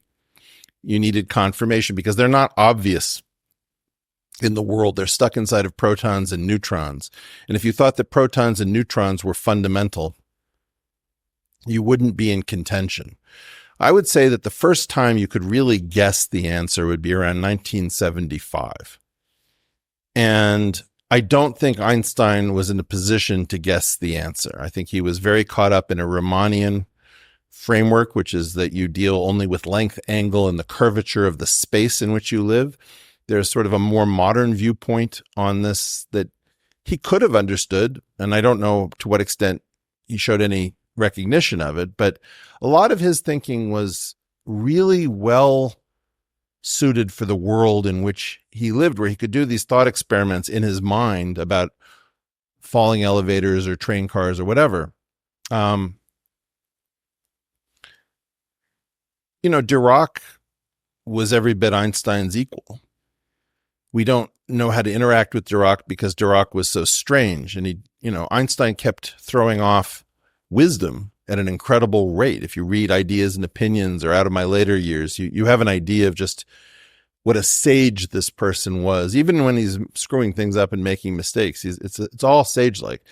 Dirac was the singular human being, and occasionally he says something about life. Like I think when he was given a Nobel Prize, I think shared with Schrodinger, he's given 2 speeches, and he uses his lunchtime speech to talk about the bond market and the importance. It's crazy, and the importance of using the toolkit of physics within any sphere that is numbers based. But we don't really know much about Dirac's views on humanity. We know about his beautiful aesthetic of the quantum. He gave the quantum poetry. And I think that right now it's up to us. They're not here right now. It's time to make guesses. I'm very partial to an example which happened on the Wheel of Fortune program. Fold this into the cutting edge of physics. All right. Come on. Sure. I'm waiting. Okay. There's a guy named Ken Wilson who's discouraged all modern physicists from making guesses about the ultimate theory, because he taught us that you can only observe the world at the energy scale that you're at. So you and I are in a classical world. We don't see the quantum much. On Wheel of Fortune, there was a puzzle. And it said, okay, phrase or expression, there's 1 apostrophe in the first word with 3 letters, and it's a long answer, and person guesses R, and there are no R's. And then I think that it goes to the next woman. I think she guesses N. And oh, yes, there's 1 N. And she says, okay, I'd like to solve. And the host looks at her incredulously like, well, I guess you could try to solve. And she says, and I will always remember this, I've got a good feeling about this. And it was right. Okay? You'd never guess that there was enough information for a solve. Whatever we have is what we've got. It's time to solve the puzzle. What would that look like? Ask somebody else. I try to solve this. I've got a theory, but Peter Voigt has a theory. I'd like to hear what the string theorists think their theory is. I'd like to understand where asymptotic safety is. Everybody who's got a theory, whether it's David Deutsch or Julian Barbour or Garrett Lisi, needs to come to a conference. Somebody needs to hold a conference and say, who can solve this puzzle? Let's put the sword in the stone and let's let everybody try to pull it out, because now's the time. And the idea that we're not doing this and that we're letting this community that has run itself into the ground continue to adjudicate what is physics, it's like, you boys haven't really done anything in N years. You're not the arbiters of what is science and what isn't. You've allowed this madness to creep into your university departments. You're signing loyalty oaths. I have physics professors telling me that their boss is some dean who writes to them about what they posted on social media. It's like, no, you're the boss. You, the professors, are the soul of the university. Stop sucking your thumb. Stand up for what it is that you're supposed to be standing up for, which is excellence and research. Kick the people out who don't belong there and invite the people in who do. And let's get on with it. It's just, I couldn't be more angry about anything else in the world. How can you take the lifeboat community, the only community that can get us a way out of here, and run it into the ground? I like the term the lifeboat community. It's time to save everybody, and we've got huge responsibilities. We carry a lot of responsibility for getting everybody into this mess, and now we've got to offer everybody a way out. Yeah, it seems, I don't know. I don't know the inner workings or the machinations of the physics world. But the first time I ever spoke to Sabine Hossenfelder, she explained to me that physics is as much about politics as it is about physics. In bad eras, that becomes more true. Yes. Sabine's entire career has taken place inside of the stagnation. And she's like one of these truth-telling people. I think she's basically truthful. I disagree with a lot of stuff that I don't like, I think she does, which is a disservice to the community. But she is truthful that this community is off the rails. Moving from physics to something that you mentioned there, poetry. Sure. Your cover photo on Twitter was the first thing that we actually ever connected about long time ago. And I'd just been to the Sagrada Familia. Tell me. So I went for the first time to a wedding, a friend's wedding that he was holding on the outskirts. And it was very enjoyable. And I had known about this building. I had read about it. I had seen all of the videos. And it's your cover photo. First off, why? And then secondly, what does it mean to you? What does the Sagrada Familia mean to you? I'm dying to hear. Obviously, we know it's important in my life. I don't know whether it had an importance in yours. Beyond beauty, no. It has no greater meaning to me than that. But one of the lessons that I did learn was, there's that quote about humanity will flourish when men plant trees under which they will never sit, something along those lines. And that's the first time that I've ever seen a purely joyful expression, architecturally, artistically, that was created with the intent purpose that would be the end goal. That this is where are we at now in construction? 70 years? Nearly 100 now? How many?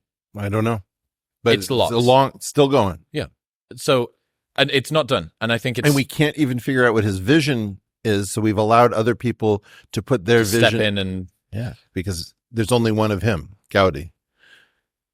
Okay. The ceiling of that thing to me is transcendence. You can't even believe it's real. You know, that there are things in this world that remind you of the transcendent in all of us, that it's possible. You know, I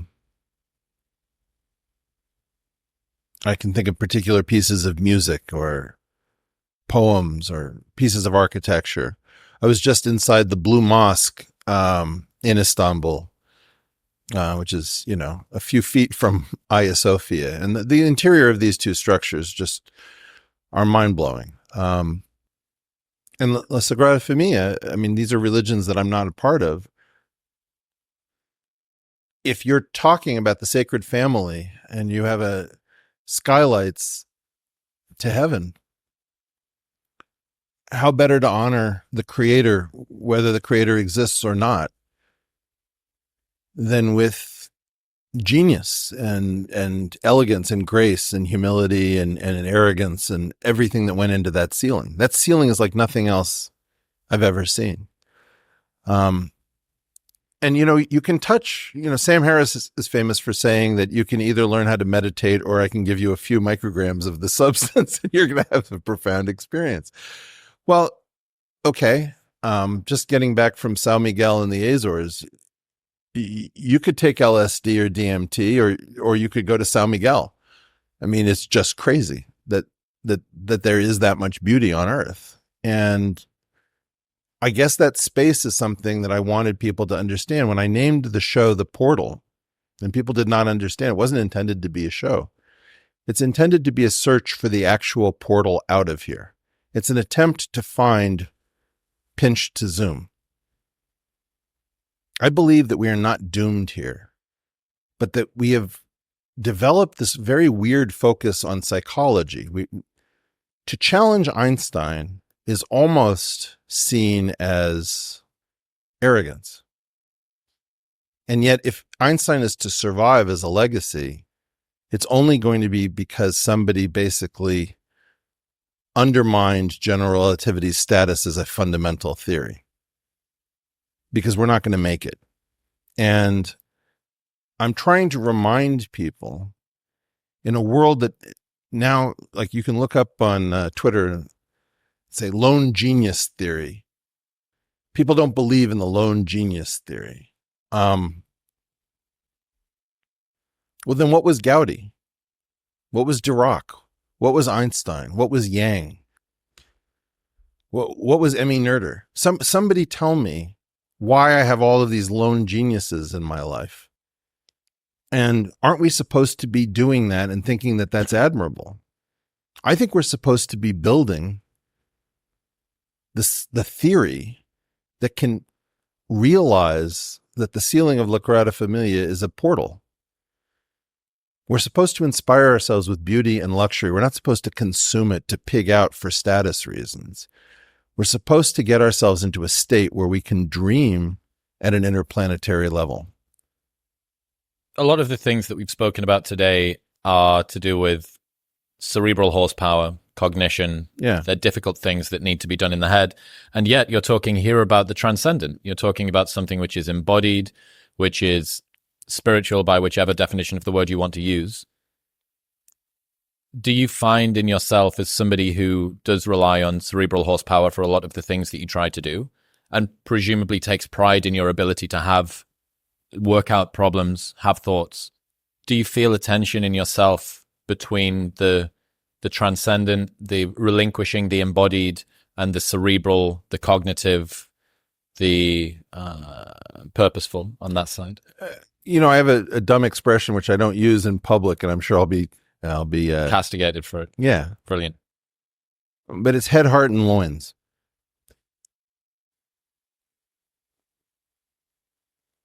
If it doesn't speak to your head, heart, and your loins, leave it for someone else. What's that mean? How do you enact that? You have to try to realize that these things have to be balanced and tempered. You don't want to live by your heart. You just every time you see a daffodil blowing its seeds into the wind, you'll be transported and you'll stop paying your electric bills. And you don't want to be led around by your loins. That's not going to end well.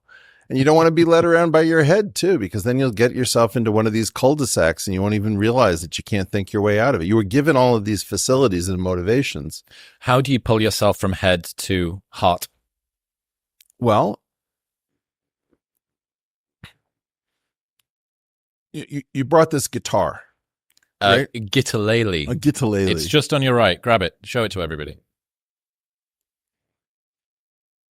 So I do not play the guitalele.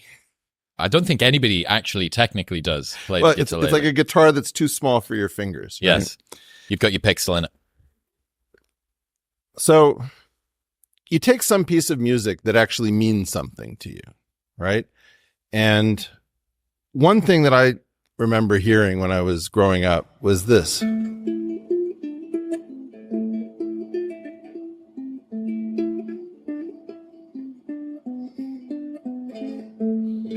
So it's the Asturias of Isaac Albeniz. It was originally written for piano.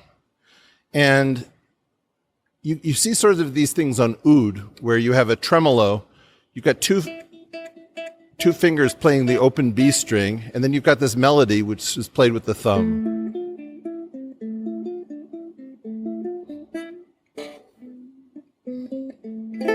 So the combination of these things produces this different effect. I can't really get my fingers in there. And then I started thinking about, okay, well, that's a great effect. What if we tried to write and to create using the same idea? And I started...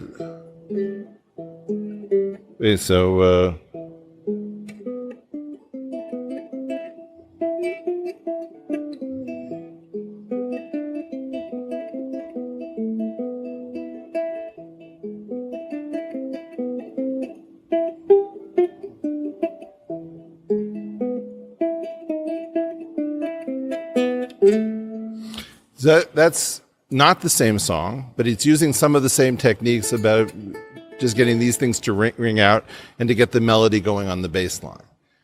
And then you have to forget this. Now, if I was able to play this properly, and I'm sorry if I'm embarrassing myself, you're trying to do this thing where you're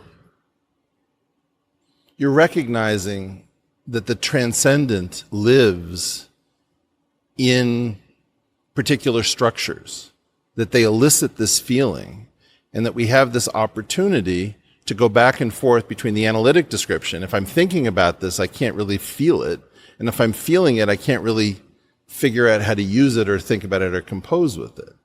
And so, to me, what we're trying to do is we're trying to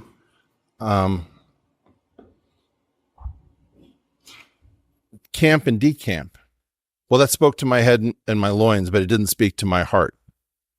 Or that spoke to 2 out of 3. We need ultimately to be fully embodied. And that's a challenge. And we either accept the challenge or we don't accept the challenge. And we have to go back and forth between these lenses. You can't necessarily be in the same, if you see your child and you're a physician, a surgeon, you could see your child as a bunch of tissue hooked up to itself, And that's important. If you're hiking and you're in a bad spot, you actually have to do an operation on your child. But it's a terrible way to put your child to sleep when you're reading a bedtime story. Is there a challenge that people are facing at the moment with an over-reliance on a brain-based economy, a unlimited amount of information at your fingertips with Wikipedia and ChatGPT, for them to struggle to find something transcendent when it can be broken down into its component parts and explained by somebody who understands the child as a connection of ligaments, organs, and blood vessels, as opposed to as the beautiful progeny of the person looking at them? Well, you keep in mind that there are people who can weave poetry through their description of something very technical. Hermann Weyl, for example, wrote in a very Olympian fashion about abstract algebra.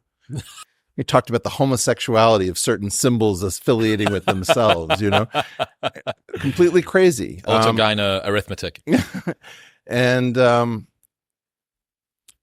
are people who just write beautifully. I think that Jim Watson, who may be a son of a bitch on many fronts, is one of the great writers in the English language. If you read The Double Helix, it's an incredible narrative from one of the most memorable first sentences to the conclusion.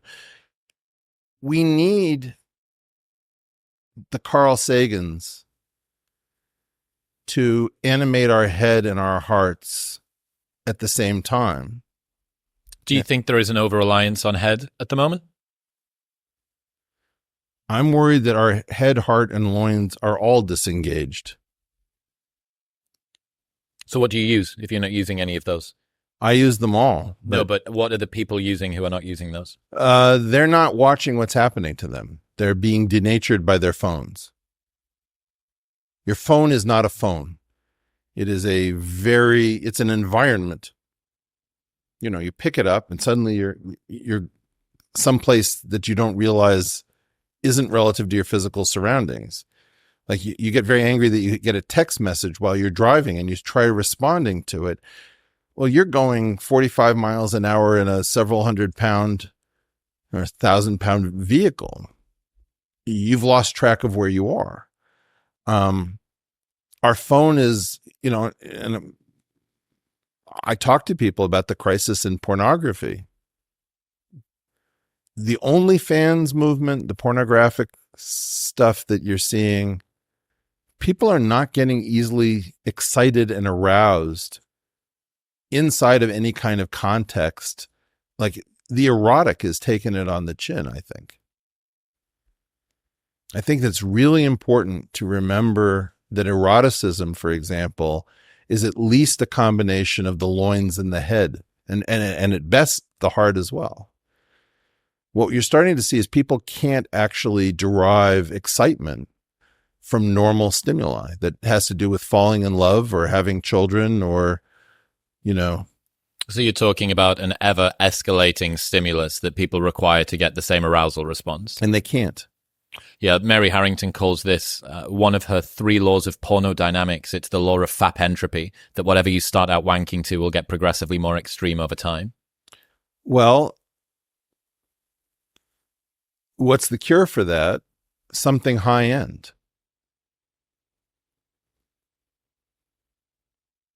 You could just try to do it all on loins. Show me something where my psychogenic arousal gets greater and greater because I've never seen that. And holy cow, is that far out? Or you could say, it's more like a Cobb Douglas utility function. You're going to have to bring this down to my level. Multiple inputs. In other words, if I could offer you only food or only water, that would not work. You'd rather, if you have a lot of food, have a little water to complement it because that water becomes that much more valuable. Or if you have a ton of liquids and you have no nourishment, you probably really value a little bit of food. Well, in my opinion, part of what we need is we need more things that reward us when we're integrating rather than when we're extremizing.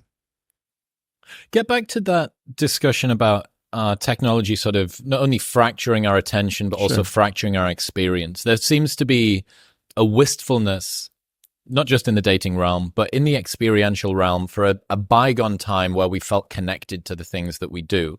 Yeah. And it's interesting for someone of my age. So I'm 35, so I'm like slap bang in the middle of the millennials. Right. So I remember a time before ubiquity of iPhones, before internet, but there was there's a whimsy of childhood in any case, and me being able to tear those two apart is kind of difficult. But I definitely think that when I read history, when I read Ryan Holiday, for instance, and I think about Zeno of Citium walking around the Stoa Poikile where I've been, and I'm there, and I think about the degree of connection to the experience. What is technology and what are our smartphones doing to our ability to connect? So they're changing our wetware. We're not. If you can have 12 life-changing experiences in the space of a minute and none of them are yours, what do you think that's going to do to your mind? At some point I was in an Oculus situation. I was deep underwater and a blue whale swam past me. Well, none of that actually happened, but it felt like it did. Or, you can do this nuclear explosion on Henderson Island in Oculus. That's just a more immersive phone. And look, you have to be, that's one of the things about La Sagrada Familia. You go in there and it's real. Yep. You see the Grand Canyon and it is actually grand. There's certain things that don't easily live up to their billing.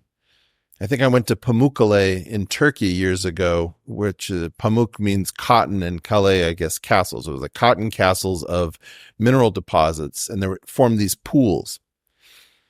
And there weren't enough pools, and there were way too many people. So it was like one of those moments where the tourists have totally destroyed the natural attraction. Okay, but I went into the Blue Mosque, and it was every bit as mind-blowing as it was the last time I was there 30 years ago. It's the same way that I feel every single time I step into the Vatican. Every single time. And I've been there 3 times now. I've been there 3 times. And it's just, holy cow. Well, I shouldn't have said that. Anyway. Very good. I didn't mean to. There have to be things that you actually viscerally relate to that stop you, like the Bach cello suites. How many times have I heard the Bach cello or Whole Lotta Love? Can do it either way, or You Shook Me All Night Long, That's holy. You Shook Me All Night Long is a transcendent song. It's less transcendent if you see it as part of a 60-second TikTok montage. No, because the Shema is transcended, and that'll fit right in there. Right? Shema Yisrael Adonai. I can't hit that. Eloheinu Adonai Echad. Yeah, you shook me all night long. That's prayer. Yes, you shook me all night long. You know, if that doesn't move you, you need to check into someplace.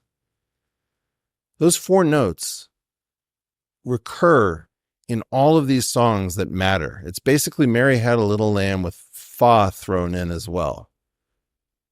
You know, and I bring up this example. My wife was watching a film. I didn't want to watch it. It was some chick flick.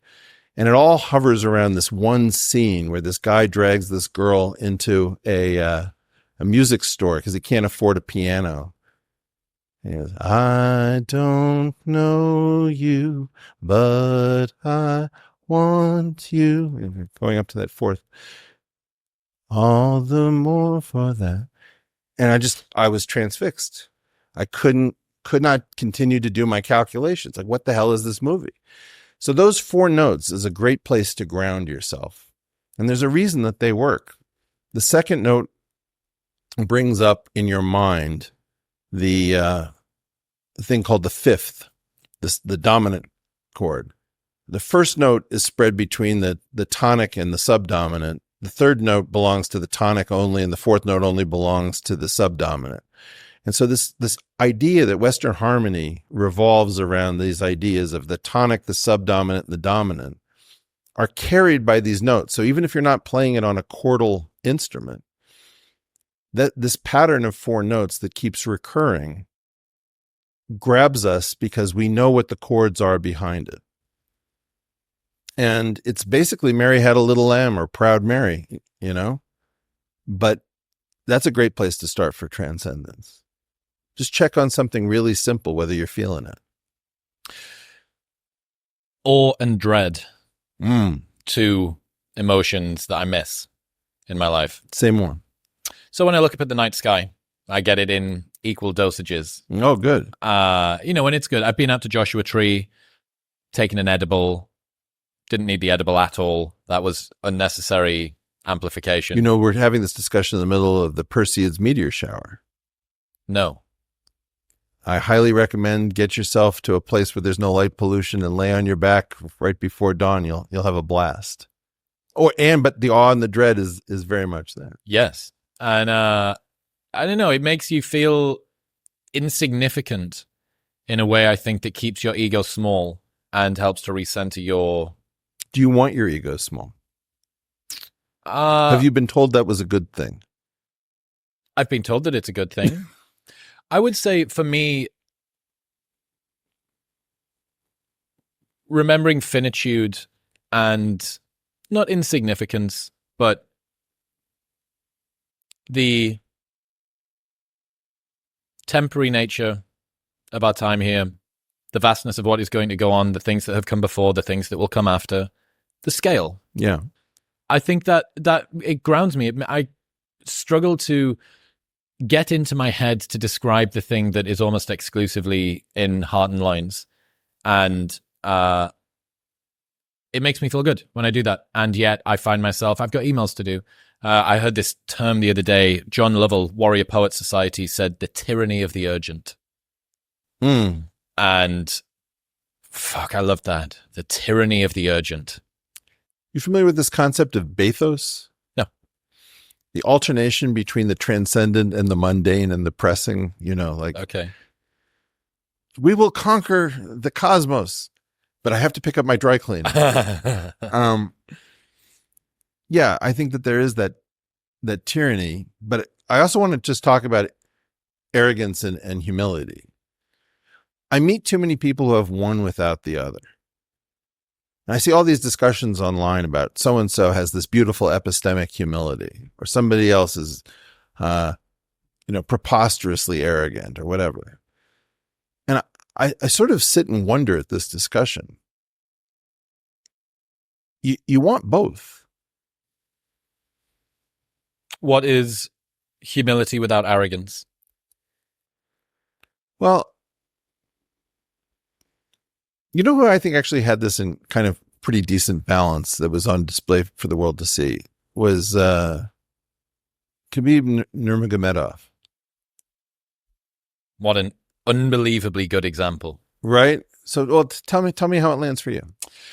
Khabib is very, very high on a list of people that I would love to speak to. And You hear that, Khabib? listen, Khabib, if anybody in Dagestan has got Khabib's email address, please tell him to get in touch. Okay. This is fascinating to me. So the more I'll do a timeline of it. So Conor McGregor, very seductive, very obviously seductive, working class.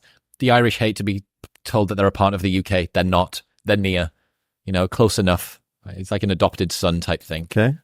And I'm thinking, God, this guy's like a savant of war and artistry as he's coming up. And then he beats Chad Mendes, and it's a war as a fight. And then he's crying. And then he does the other side of it. And he's doing with Ido Portal. He's balancing in the middle of maybe Vegas or California somewhere on a walking rail, on a side rail. And he's, I think Nate Diaz accused him of playing touch butt with that dork in the park. And he's doing handstands, and he's got this sort of fluidity to him. Right. And then there's this amazing interview that was clipped and put in perfectly of a journalist reciting back to Conor what he said before the Aldo fight. And he said, at the press conference, I saw his right hand shaking. That was a subtle tell for me. He is going to overload with that right hand. And when he thinks I will be that, I will not. I will create gaps within that octagon. He will fall into those gaps, and that is when I will strike. And then there's a clip of him backstage before he's about to fight. And he's bouncing backwards and forwards in that sort of long karate stance that he does. And he steps back and he throws that left hook, practicing. And they placed it in time with the fight. Amazing. And it's the same move. And this guy says, you said these things, recites that thing, post-fight. How'd you do that? How'd you do that? And Conor talks about if you have the bravery enough to speak it and the courage enough to be able to pursue it, then da-da-da-da-da. And I'm just fucking enthralled by this guy. I got put onto a reality TV show in my 20s that we had no internet, no contact with friends or family or any sort of news. And it turned out that while I was there, I think it was Rafael Dos Anjos, was injured. So I was terrified I was going to miss McGregor's fight because that's how inspiring it was to me. And then there's talk of this guy, this other fighter, unbeaten, undefeated, and it's the Bane Batman type scenario. Or at least that's the model that I had in my mind. And I'm like, fuck. You've got almost the Rocky versus who was the Russian guy that he's training for in the fight? Oh. Who's the Russian guy that Conor fights? The Rocky fights, sorry. Yes, I'm Dragev. So it's almost that, right? You've got this training in the mountains and chopping wood. And then there's the dolly. Conor throws the dolly, and you start to see, that was the first time I really took notice of Khabib. And you remember that video? Send me location. Send me location. Just tell me where. Send me location. And there's a number of tribute videos called Location, spelled with a K, about Khabib. I'm like, fucking hell. Like, this guy's something else. This guy is real. Correct. So Conor McGregor was spread between real and fake. Right? The showmanship was a part of, it was backed up particularly by his striking, by his ability to sense his opponent, sort of almost using like an antenna. Yeah. But I really believe that in part, trying to get into your opponent's head with somebody, I really wonder whether Westerners have any idea of what happens in places like Central and Eastern Europe when you start talking about somebody's mother. Like, are you start, I had this really bad cultural reaction, which is that there are people who are bought into the whole trash talking thing, you know, and if it had been like, I don't know, Conor McGregor versus, and I don't know how to pronounce it, Chael Sonnen or something like that. Chael Sonnen, yeah. It's fair game. Yeah, they're both accepting the game. And with Khabib, I just had this other thought of like, have you never met anyone from Dagestan before? Yeah. Like anyone from Dagestan. It's not just Khabib. Sorry. It's just, it's so bad. Have you ever done improv? No. Well, inadvertently. In improv classes, there's something called punking the game. Okay. And let's say that we're in a circle and we're supposed to whoosh, we pass energy around, whoosh, and you can go boing and it goes back the other way, and you can like send it across and stuff. There's only one rule. One rule is don't punk the game. Punking the game is like not playing by the rules. Game rejection. Yes. And what you see is Connor playing a game of tennis, and he keeps on serving this ball across. And the ball, I saw it 100% from Khabib's perspective. Not only does the ball not come back across the net, he doesn't even have the racket in his hand. You know, he's there. He's got to be there. There's obligations to be done. And it was that series of press conferences that really made me fall in love with Khabib. And then how it gets me emotional thinking about his tribute to his father. I'm telling you, I can't see it from Connor's perspective. Of why you would behave in that way? Like 2 seconds facing this guy. It's not a question of fear. It's a question of respect. Maybe I just don't get it. But I have spent enough time in, I don't know, the north of India or the center of Turkey or places in Egypt or Ukraine or Russia, wherever. You don't. I can tell the internet's going to completely tell me I don't get it. You don't do this stuff. You just don't. It's like, I can't explain to people who are convinced that the internet is the gift to prove that dunking and dragging is man's highest function. There's so much stuff you don't do. And this whole move towards like anonymity and let's make fun of everybody and everything because mockery is good. Yeah. This way, this is the direction to madness. I certainly think that Peterson said this a while ago. One of the main problems with Twitter is it's driven the proximate price of being a prick down to zero.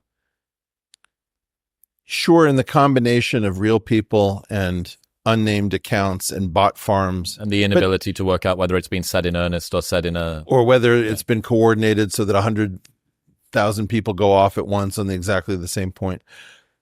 Getting back to the issue of arrogance and humility, what is Khabib?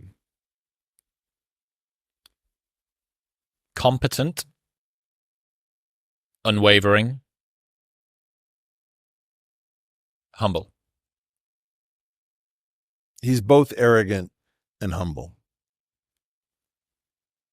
And you have to look at the move that he does when you compliment him. What does he do? Hamdulillah, hamdulillah, right? Or mashallah, or something with the name Allah in it. It's like, I give you this praise. Oh, no. It's not for me. It's for the God. Or for my father. Or for my father, right? And so this issue about, this is a beautiful thing when you have Muslim friends, is that they learn to deflect all of this positivity out. If they're getting it, they deflect it so that they don't keep it and they don't become insufferable. On the other hand, if they're extraordinary at what they do, they know that they're extraordinary at what they do. Khabib is under no illusions as to how good he is. He set the highest standards for himself. Tomorrow night, I'm going to smash your boy. He is simultaneously, you said competent. It just wasn't fair to him. He's way beyond competent. And, I guess I just want people to realize that you need arrogance to stand up against insuperable odds. And you need humility to stop your arrogance from driving you insane. And to keep asking that people be constantly humble is an affront to what we are as humans. I really don't grasp it. You need that deep humility, 100%. But so many people need arrogance in order to take on the challenges that they could. If you took the world seriously, you'd never take on those challenges if you were just humble. Yes. Yes. There's my favorite clip, one of my favorite clips of Khabib post-fighting, post-career. He's doing an interview and talking about the training camps, the gym that he looks after, and some of the fighters that are there. And apparently, I think they train 6 days or 6.5 days a week. And he tells them that they need to get up.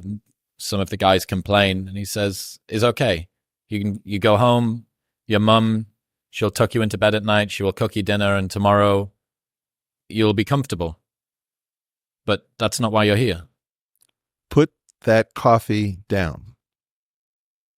Do you know coffee's for closers? Ah, yes. Yes. Good reference. Your name's Levine? You call yourself a salesman, you son of a bitch? I really, really love this. I had a conversation last week, and I was told a quote: "Self-love is holding yourself to a higher standard than anybody else." You know, I'll be honest with you, I get tired of these things. I think that there's a lot of men in particular looking for simple answers. And all of these things fall flat for me. That they're front loaded because they simplify things, right? Imagine that that's all that self-love was. Mm-hmm. Well, then I'd have a definition. Yep. But it's not going to work. And I think that this is one of the things that I don't know how to fight exactly, is that we're in a world that's convinced that the truth must be simple. And all of these simple truths don't survive the collider that is modern social media. So I don't disagree. The problem with a truth which is boundlessly complex is that functionally it's useless. So that's what, and I'm so glad you made this point. That's the puzzle. We're now in a world where to do the nuance is to get yourself tangled because the internet is not friendly to nuance.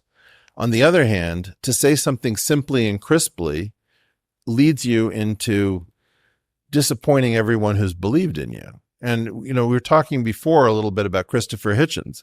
Yes. Tell me about your thoughts on Hitch. I asked Sam this question. Sam spent a good bit of time with him. What would the modern culture be like if Hitch was still alive?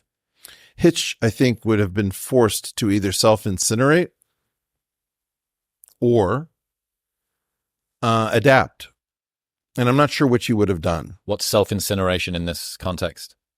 One of the things that makes Christopher Hitchens a hero to so many people, almost oddly a secular saint, if you will, is that he held the promise that one could simply stand in some place that was reasonable and hold forth from that simple perspective, like, yep, there is nothing to Islam. It is nonsense. It might be something he would say, or he might say,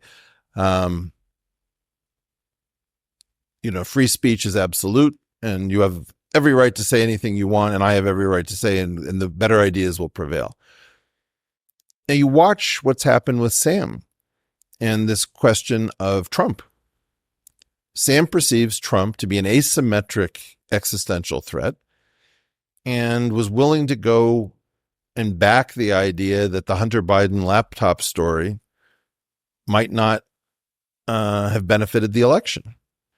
And he's lost an enormous number of people who otherwise agree with him. And now what's the reasoning? The reasoning, and something oddly, first time I met Sam, I went on his show to warn him that you can't just optimize for truth.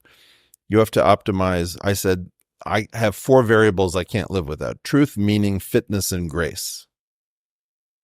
So Trump is a fitness puzzle to Sam, which is if we allow Trump to destroy the country in Sam's mind, then we've lost fitness. There's no point in being truthful. And then there's a question about what is the meaning? Do you destroy the meaning of a democracy when you hold back information? Maybe you do. Maybe it no longer feels like it's an actual democracy. And what is the graceful thing to do? What is the just and right thing to do? I am convinced that some of Hitch's positions were attractive because he was using his big brain to suggest that life could be lived simply. If we were just strong enough of character, if we were clear enough of thought, we could espouse something like free speech or reason, and it would be enough. Without requiring that we hold it up to a higher power. Or that, you get caught in some very serious situation where you're in an edge case. Free speech does not exist in an absolute form under American law. It just doesn't. We mentioned Miller versus California, which was a sort of a follow-on decision to Memoirs versus Massachusetts. You don't have a right to broadcast pornography because pornography does not enjoy First Amendment protection. Now, how do you discern that pornography doesn't? Well, the justices claim that it doesn't. And there's a 3-factor test for what is pornography, which was, I believe, attenuated under something called Memoirs versus Massachusetts, but that was not allowed to stand. You're not allowed to necessarily endanger troop movements by blabbing information in a war. You're not able to slander or libel. There are all sorts of adjustments to free speech.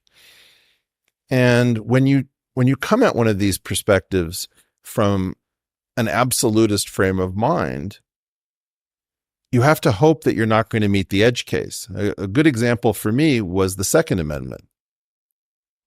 I noticed that many Second Amendment types took an absolutist perspective, saying the right to keep and bear arms will not be infringed and don't bother me about a well-regulated militia. I said, okay, I'm not going to talk to you about a well-regulated militia. My question is, should the Davy Crockett be sold at Kmart? And they would often say, well, what's the Davy Crockett? And I said, well, it's about 100-pound personal nuke. Well, first of all, I was very flabbergasted that a lot of gun enthusiasts did not know that there was a personal nuke developed by the United States. But then immediately, many of them saw where this was going, which is, okay, if we're going to restrict personal nukes at Kmart, then you've got your foot in the door. The camel has its nose under the tent.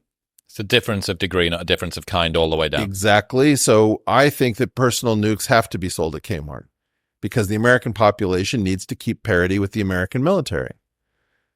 And then I say, well, do you realize what you just said? Do you realize that you've bounced out of your very simplified framework? They don't. And this is partially the problem, which is that if you can't talk about taste and trade-offs and balance, because it's all squishy, then you have all of these people running to these different ultra simplifications, none of which work. There's a quote from one of my smartest friends, Gwinder. A dilemma of tweeting is that you're aware of exceptions and conditions to your statements, but can't include them without turning an elegant aphorism into a clunky mess. So you must choose between writing tin-eared garbage or getting torn apart by pedants in replies and quote tweets. I've chosen to fail in a particular fashion. No, but this is really important. I'm failing. How about you? Depends what your goals are. Well, but my point to you is, I don't think we're meant to succeed here. What's that mean? What's the criteria? Was that a her? What's the criteria? No, sorry, the person who just said Gwinder, that. no, a guy. What he said was that you're aware of the trade-off and there's no way out of the trade-off. I believe that there are ways out, but they have their own problems. Once you start to understand all of the different forces that are arrayed against you, you realize that if somebody chooses to hyper-focus on various things, they can effectively destroy your credibility in general. And you brought up Wikipedia, and I wanted to talk about that. An interesting thing that's happening with Wikipedia is the difference between individual Wikipedia entries and Wikipedia entries on like a subject or a plant or a geographic place. So isn't it strange that if you were to look up, for example, pneumatic drill on Wikipedia, there'd be a huge technically accurate article about pneumatic drills. What constitutes it? Who invented it? Right. And then you look up Jordan Peterson, and I guarantee you it's going to be a war zone. And now you fuse these two things together, which is weaponized Wikipedia and factual Wikipedia. And this is like some really dangerous new object. And I always knew that Wikipedia, the genius thing that it was, had a finite shelf life because it made the fatal flaw of using authoritative sources as bedrock truth. What happens when trolls get access to bedrock sources? What happens when the State Department or the Department of Homeland Security or the intelligence community or people who hate you? That was the headlines that happened after my episode on Joe's show. It was the weekend that somebody had nudged the definition of recession on Wikipedia to no longer be 2 consecutive quarters of negative GDP growth. And this was a Monday, and it happened over the weekend. I mentioned it, and all hell broke loose. It had already broken loose over the weekend. And then obviously anything Joe touches gets amplified to the high heavens. And you're like, okay, so the definitions that we use, I think Shapiro calls it semantic overload. That's the battleground. Ultimately, almost all... Tell me the frame, and I'll tell you the argument. Like somebody will say,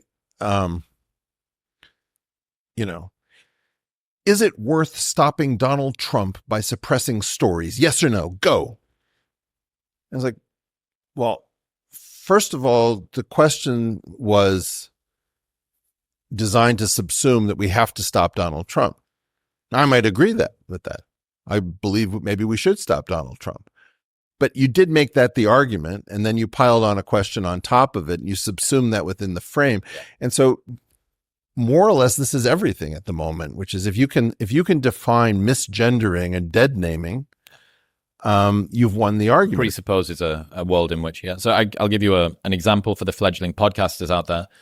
When you first start doing a podcast, you're nervous that the guest doesn't like you. You're nervous that the guest isn't interested in you, that your question sucks, that your question doesn't make sense, and you're terrified of silence, among millions of other things. Did any of those happen in this episode?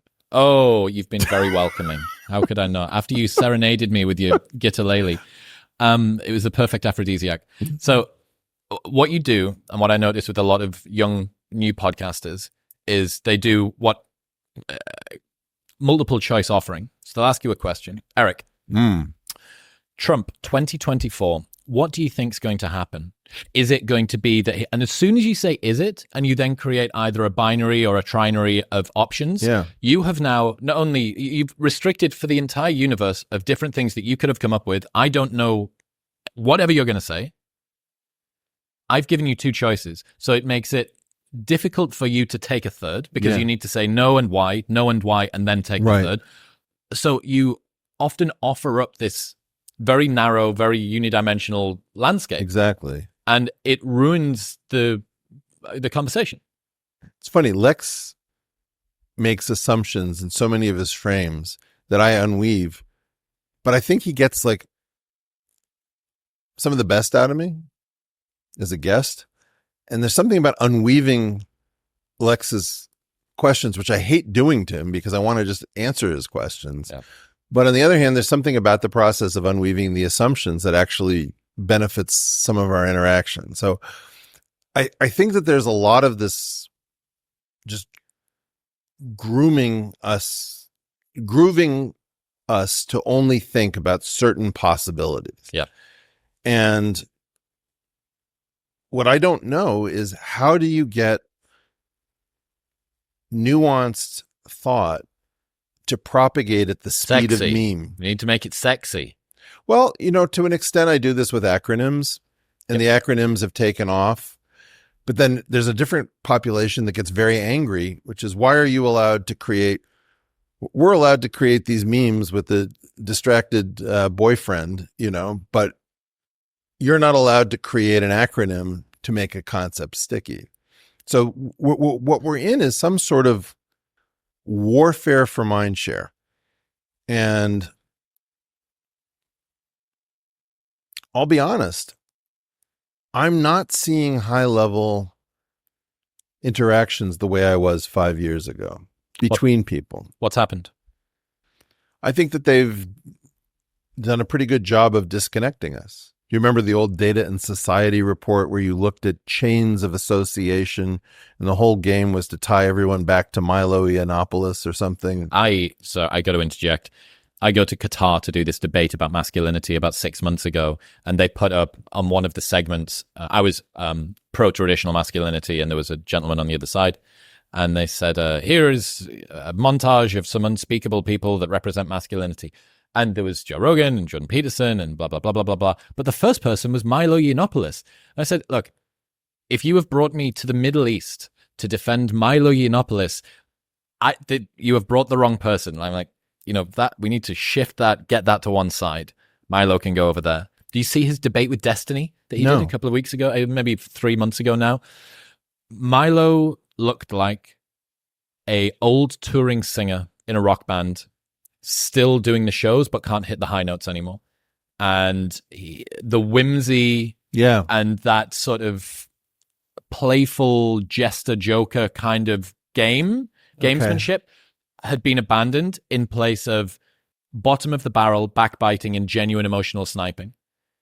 And then Destiny said, after he's been pushed and pushed and pushed for 90 minutes, he says to Destiny, back in the olden times, they would have left your kind on the side of a hill to die. And Destiny said, well, I think that the gays would have been left there first.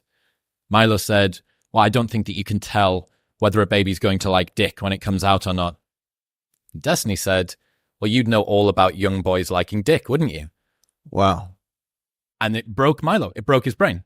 So what? Sorry, what was that? And no one had any sympathy because for 90 minutes, he'd called Destiny's wife a public fleshlight. Okay. He'd said everything under the sun. Why are we dealing with these people? Because it is entertainment. It is mental masturbation. A story about people will always be more seductive to a broader group than a story about ideas. Got it. I think. Am I wrong? I don't know. Despairing? There's so much stuff, so much beauty in this world. And I wonder, at what point does middle school lunch table, when you compare it to amino acids, you compare it to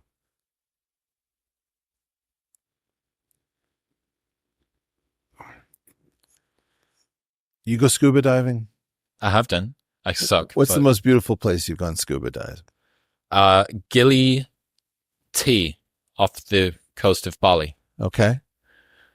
I remember scuba diving off Menjungan Island in Bali. Amazing. But the Red Sea totally blew my mind. I can't tell you how little I care about Milo Yiannopoulos and how much I care about scuba diving in the Red Sea. I don't know. Maybe I'm just wrong. There's something wrong. It's just, to get back to it, we all used to talk to each other. And then this thing started dividing us. You started seeing all of these messages. Oh, your boy said this. Your boy said that. Time to come collect your boy. It's like, who talks like this? The internet. And then we stopped seeing each other in our feeds. And I said, well, this is Vijaya Gade under Jack Dorsey. Jack had gotten some system whereby he took his hands off it because he knew that terrible things had to be done, I think. And he just had this idea, well, if I have to intercede at Twitter, then something has gone wrong with the system. And you had this person who was just very happy bringing health to the to the internet, but it disconnected all of us. It was very clear that our engagement just dropped. And then if you complained about it, it was because you actually sucked and nobody cared about your tweets. And you had no idea where you were. And so all of this kind of good feeling evaporated in part because people didn't know how to fight as a team. And this is just, I would love to get back to the masculinity riff a little bit. I don't think men know how to fight as groups. And it's a key part about masculinity. And it really makes me upset to see all of these people in individual masculine space. Like, if you're ever faced with 3 attackers, 2 of whom have knives and 1 of whom has a gun, here's your best move. It's like, you don't know. You've never faced this situation. Is the best move to have a group of 5 friends with you? Well, first of all, yes. And having people's back. And so this is something that I've spent an awful lot of time over the last couple of years thinking about.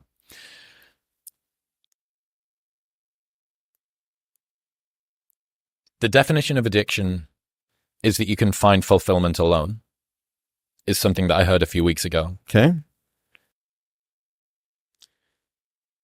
The atomization of everybody, the generalized risk aversion syndrome that we are seeing, something called extended adolescence or slow life strategy from Gene Twangy, talking about young people are getting their driver's licenses Don't know later. it, but like it immediately from the title. People getting their driver's licenses later, they're partying less, they're drinking less, they're leaving home later, they're getting occupations, starting jobs later. Could this have been contributed to through COVID? Yeah, probably. But it was catalyzed. It was already a trend that was happening. It's affecting men particularly because male friendship groups are more fragile in some regards than women's. In 1990, the number of men who said they had 0 close friends was around about 3%. In 2020, that number was 15%. That's insane. The most common answer to the question, how many friends could you call on in an emergency, is 0. The most common. It's not the average, but it's the most common. More people have 0 friends to call on than have any other number. The challenge of modern masculinity relates to that addiction quote, the belief that you can find fulfillment alone. And you see this in the Sigma male meme, Sigma male grind set, I don't know this. So you have, alpha, beta, the sort of red pill, the blue pill, the purple pill, halfway between the two. I don't know this either. Okay, so the Sigma male steps outside of the existing dominance hierarchy. He doesn't try to lead. He doesn't try to do anything. He is a lone ranger, law unto himself. Over the top of a lot of this meta meme, which is being created, is a guy called Chris Bumstead, who is a 3-time, 4-time classic physique champion, Mr. Olympia. Okay. Classic physique is, they have weight limits, which means that they have a much more Arnold-esque. It's all about shape and sculpture. Okay. Massive, but not a mass monster. Phil Heath was sat in that seat not long ago. Mass monster. I sit down with Chris, this guy who is the face of the Sigma male meme. Okay. Perhaps one of the driving forces behind young male belief at the moment. And I asked him, how much of what you've done and achieved in business, in personal life, and in your sport could you have done on your own? 0. I could have done none of it. I couldn't have gotten through the difficult times emotionally without my fiance. I couldn't have built my personal brand without my best friend and videographer, Calvin. I couldn't have run my business without Vaughn and my other business partners that are here. I couldn't have done any of this stuff. And this is the guy that he's in the ice tub as there's dubstep music over the top of him saying, you don't need anybody else, and so on and so forth. The belief that you can find fulfillment alone is a lie. It is a lie that people who have been hurt and scorned and rejected by the world retreat into. There is a safety blanket of cynicism that people can use. It's sour grapes at an existential level. The belief that the upside of never trying is never having to feel the pain of failure. And the generalized risk aversion, the extended adolescence, the slow life strategy, permits that to seep ever more into people's lives. In a world where we have hyper convenience, why should I feel discomfort?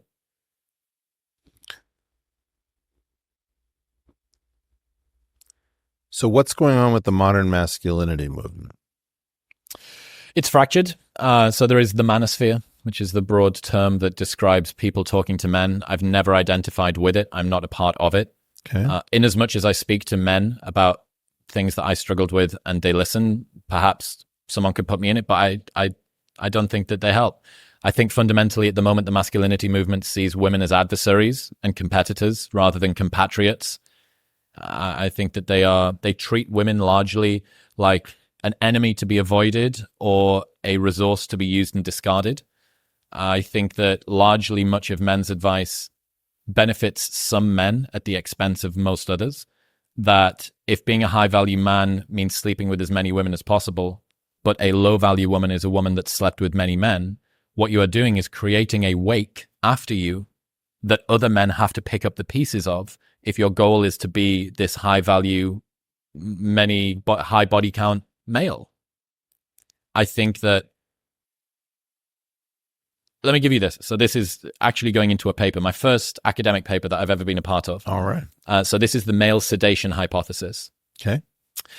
There's an effect called young male syndrome. Have you heard of this? Nope. If you have a large number of dispossessed, sexless men throughout all of history, bad things happen. Yeah. Testosterone drops when you get in a relationship. It drops again once you have kids. This means, in large part, that women domesticate men in some regard. They have to. You don't want to take risk-taking behavior when you've got a newborn at home. Don't jump off that fucking cliff, okay? Like, go home. So, when you have large numbers of dispossessed young men who aren't having sex, what's their reason for integrating into society? They take a brilliant study is done of men crossing the road and the difference between when they cross and the distance from the nearest car with or without the presence of women.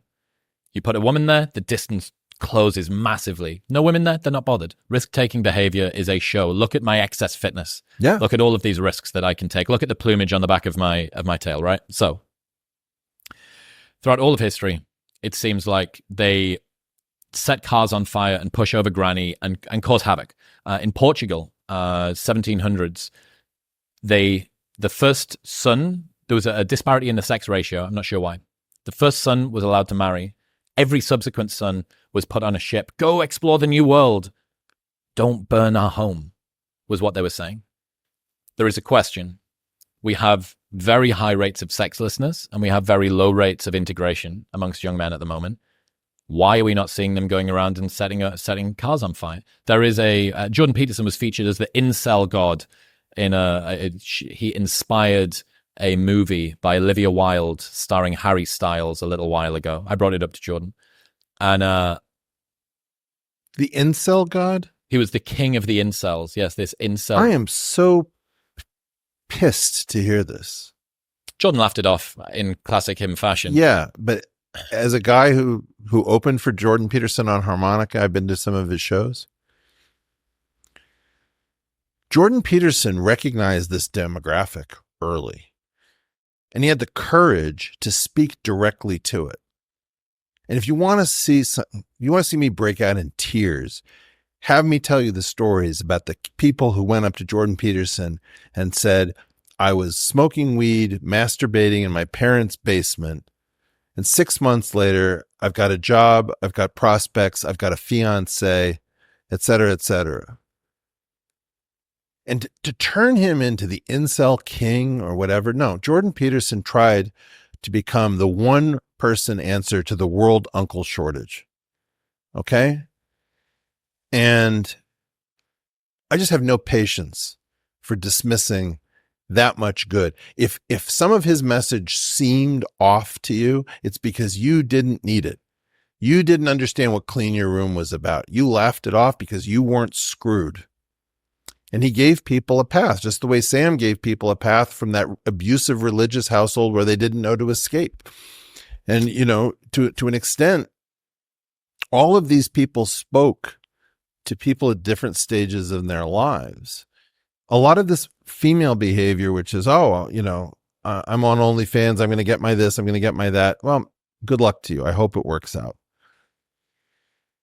But the gold digging or the misogyny, it's of a piece. People are listening to each other's strategic conversation and saying, why would I want that for my life? So I'll round out the sedation hypothesis. You have this large cohort, dispossessed young men, high T, high risk taking, they cause problems. There's a question to be asked, although many of almost all mass shooters, including the ones that hit all of the headlines, were sexless young men. Given that we have the highest rates of sexlessness amongst young men that we've seen in a very long time, there is a question, why have we not seen an in-kind increase in antisocial behavior? It's my belief that young men specifically are being sedated out of their status-seeking and risk-taking and reproductive behavior through a combination of social media, porn, and video games. I was waiting for it. So there is an idea from Diana. Wait, sorry. Social media, porn, and video games does not include weed. I think ubiquitous weed. The motivation killer? We don't have a ton of culture around open weed. We have a lot of culture around open alcohol, about open coffee. We used to have culture around open nicotine. We don't have a lot of culture around open weed. We have culture around closed weed, surreptitious weed. Yeah. But I do think that in part, the video game thing is an absolute as-if drug. What's that? You meet people who come from the gaming community or social media, and they have an idea that life permits you to do certain things that are absolutely not tolerated in civil society. Like a lot of the people, an interesting feature of social media is the difference between critics and trolls who call you names and people who actually try to find a way to ruin your life offline. Like there's a huge connection between the gaming community and certain sort of bulletin boards and this freak game about how can we destroy people offline. Yeah. And, and once you meet these people and you read their messages to each other, they're talking about, oh, yeah, I've got a cool exploit where I'm going to invite somebody to so-and-so's house because I think that person might be dangerous. You realize it's a video game. Yeah. So I had this idea specifically about Jordan, but it would apply to yourself. It would apply to Joe.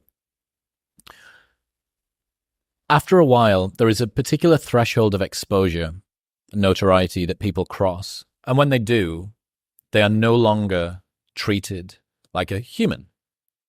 It's easy online to dehumanize because you don't see any there. Right. You don't see that. But there's something specific about crossing a particular threshold where you're no longer a person, you're a representation of ideas, you're a conglomeration of viewpoints. And I think that really allows people to dehumanize the other side. Really, there is no one reading these tweets. Well, you think Jordan Peterson's reading these tweets about the incel god thing? Yeah. Is he? I don't know. I think he is. I think Jordan spends. I would love Jordan to spend less time on Twitter. Okay. I think that would be. I think that would be good. But even if they're not, there is a person there. That is the representation of a person. And I don't know, like saying something to somebody online that you wouldn't say to their face, to me seems like a coward's way of communicating. Or you view it as an adaptive landscape, which is new exploits have been created. I mean, if I explain to you a mosquito life cycle, okay, you're going to find somebody with excess blood and you're going to steal some for yourself. That's my video guy. He's been eaten alive since we've been in LA. Yeah. Is that right? Yeah. Okay, but you see the same cookie cutter sharks do the same thing for large marine wildlife. They'll just take a plug of flesh out. It's like, can't afford to go after cookie cutter sharks. When you have those kinds of strategies, am I going to sit around in the ocean and say, no, that's not a legitimate strategy? You're a parasite. It's like, yeah. Like that's my whole game, where I'm a predator. I just murder things for a living. It's really what predation is about. And in a certain sense, what you've done is you've changed the adaptive landscape, and these are the new exploits. Yes. So to get back to the video games, porn, and social media, Diana Fleischman has this idea she calls uncanny vulvas. And tell me more. She says that porn has been able to hijack the mate-seeking behavior, specifically of men, by giving them a very titrated dose of what it is that they would usually get, which means that part of that motivation to go out and do the risk-taking behavior has been tuned down. But what do you get from video games? You get camaraderie. You get progressive overload in terms of your achievements. You get a sense of belonging.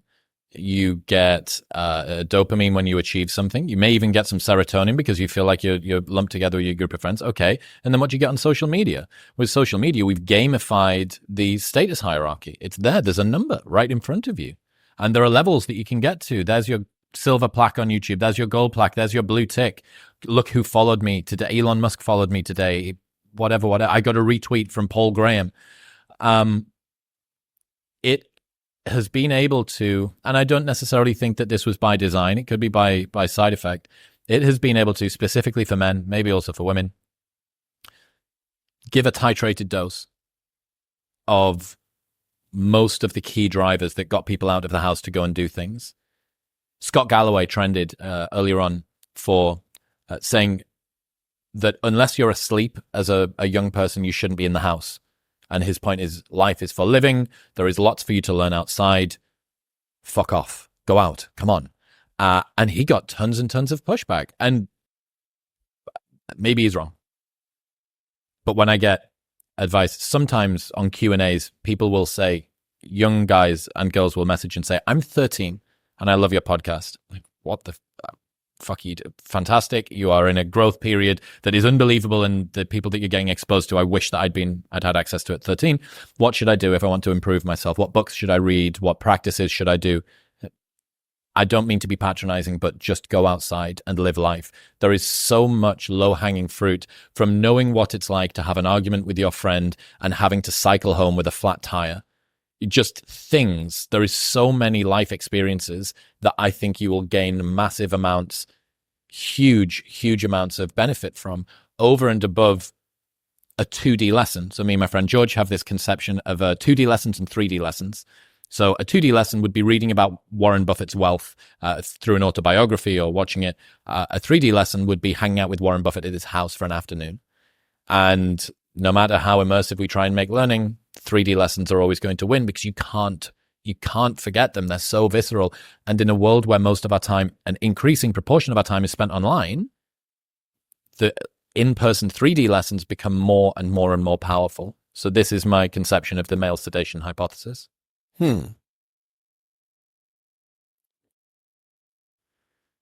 How do you judge our sperm counts and testosterone over time? Yeah, so there's some evidence. Andrew Human shared some evidence that although sperm counts are decreasing, penis length is increasing, which.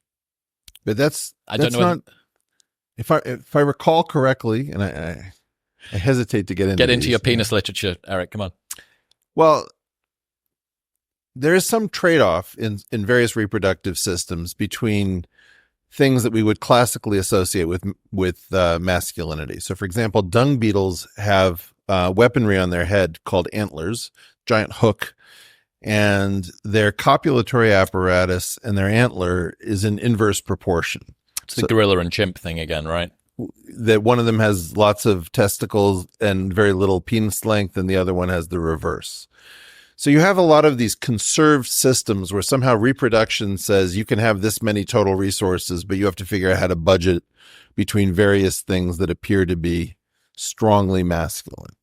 So I think that declining testosterone is a big concern. I would say that it certainly contributes to a generalized change in male behavior, risk-taking. You know, it talk about, women that take birth control can impact the local ecology of male testosterone by basically making it feel like they're around infertile women when they're not. They're just artificially suppressed women.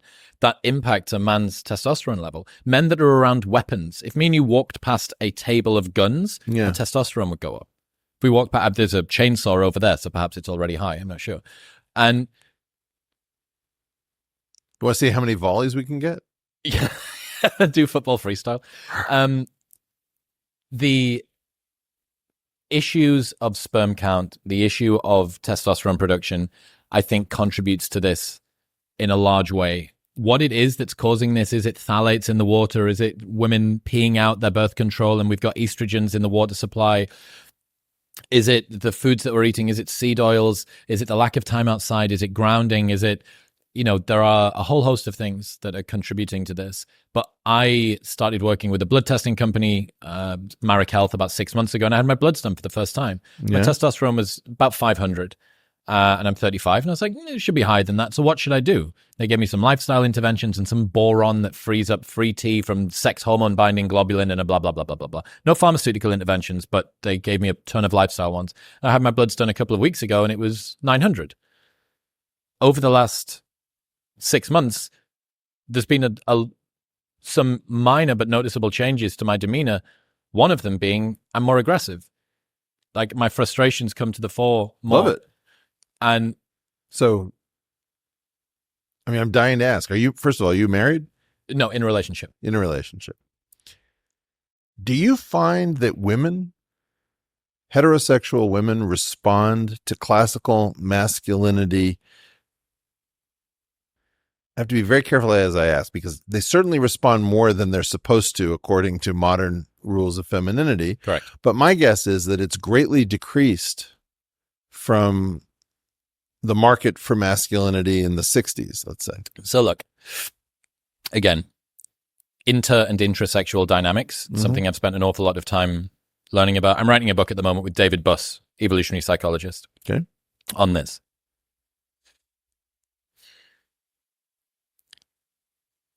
In the early 2010s, after the success of 50 Shades of Grey, there was a proliferation of dark romance novels, and there was a pushback from the feminism movement saying that the portrayals of men as dominant, masculine, bearded, big-chested, in a loincloth or a plaid shirt wielding an axe wasn't what women wanted. They wanted a softer, more... like the brawny guy or the Marlboro man. Correct. They wanted a softer version of this. So they started putting more agreeable, more feminized men on the front cover of books. They didn't sell. Right, but I wouldn't guess that either of those would be where modern women's heads would be at now. In the space of 10 years? So I think that there's massively a difference between stated and revealed preferences. Sure. Right. And also to caveat that, the thing that you may sexually fantasize about is not necessarily what you want to get into a relationship with. Guys will say more. That what you optimize for in a one-night stand and what you optimize for in a marriage partner aren't always necessarily the same thing. I would think they would be wildly disparate. Correct. Which means that the front cover of the romance novel is not necessarily the partner that you want long-term. They're the one that you want to fantasize about. Most of these stories are driven by sex rather than driven by love. So I have this hypothesis, and I wonder if you have names for all sorts of things that... Before you give me it, I just need to bunch this up. Your penchant for acronyms. Yeah. And a friend, Mary, says, meme first, explain later. And I think that some of my favorite episodes, they rely on aphorisms. They rely on creating memes. Sure. Small, quippy razors and so on and so forth.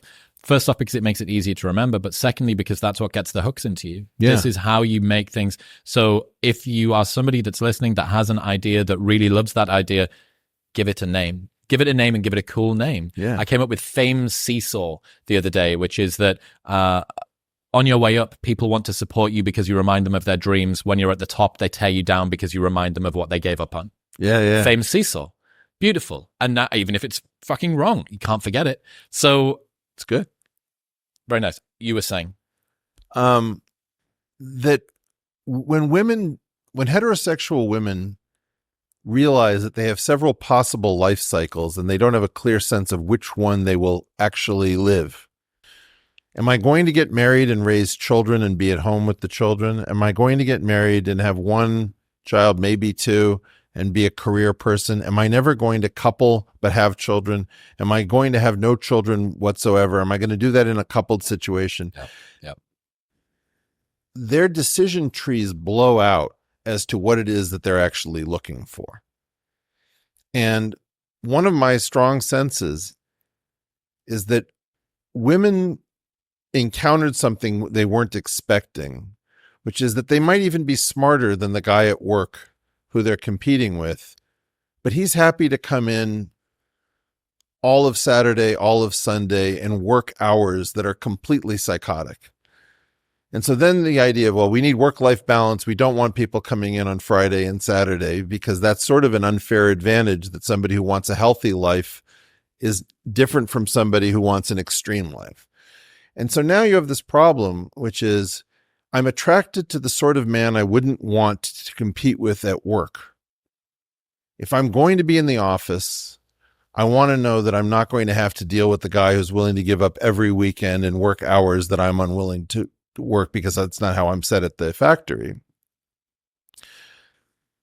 Versus, I want that guy as the go-getter while I'm pregnant and incapacitated and raising children to make sure that not only he can shepherd our family through anything because he's highly capable, but can also get me back into the workforce when I'm done raising children.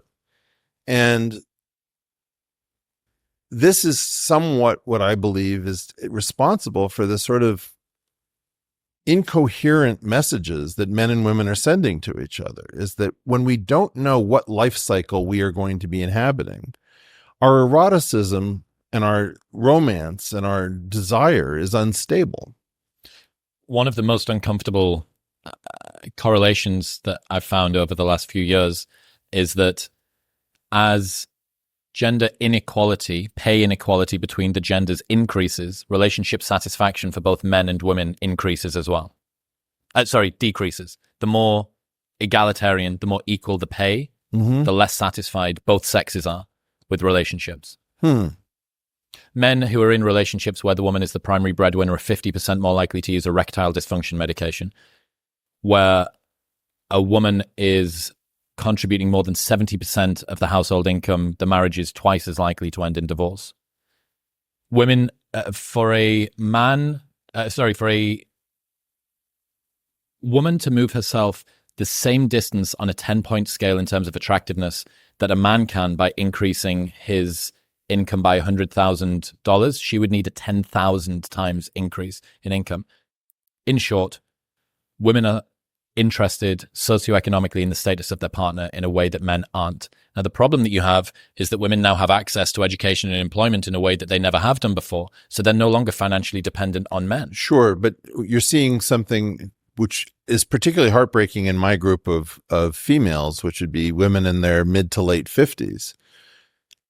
I have to be honest, I've seen some of the women I was most impressed by never coupling.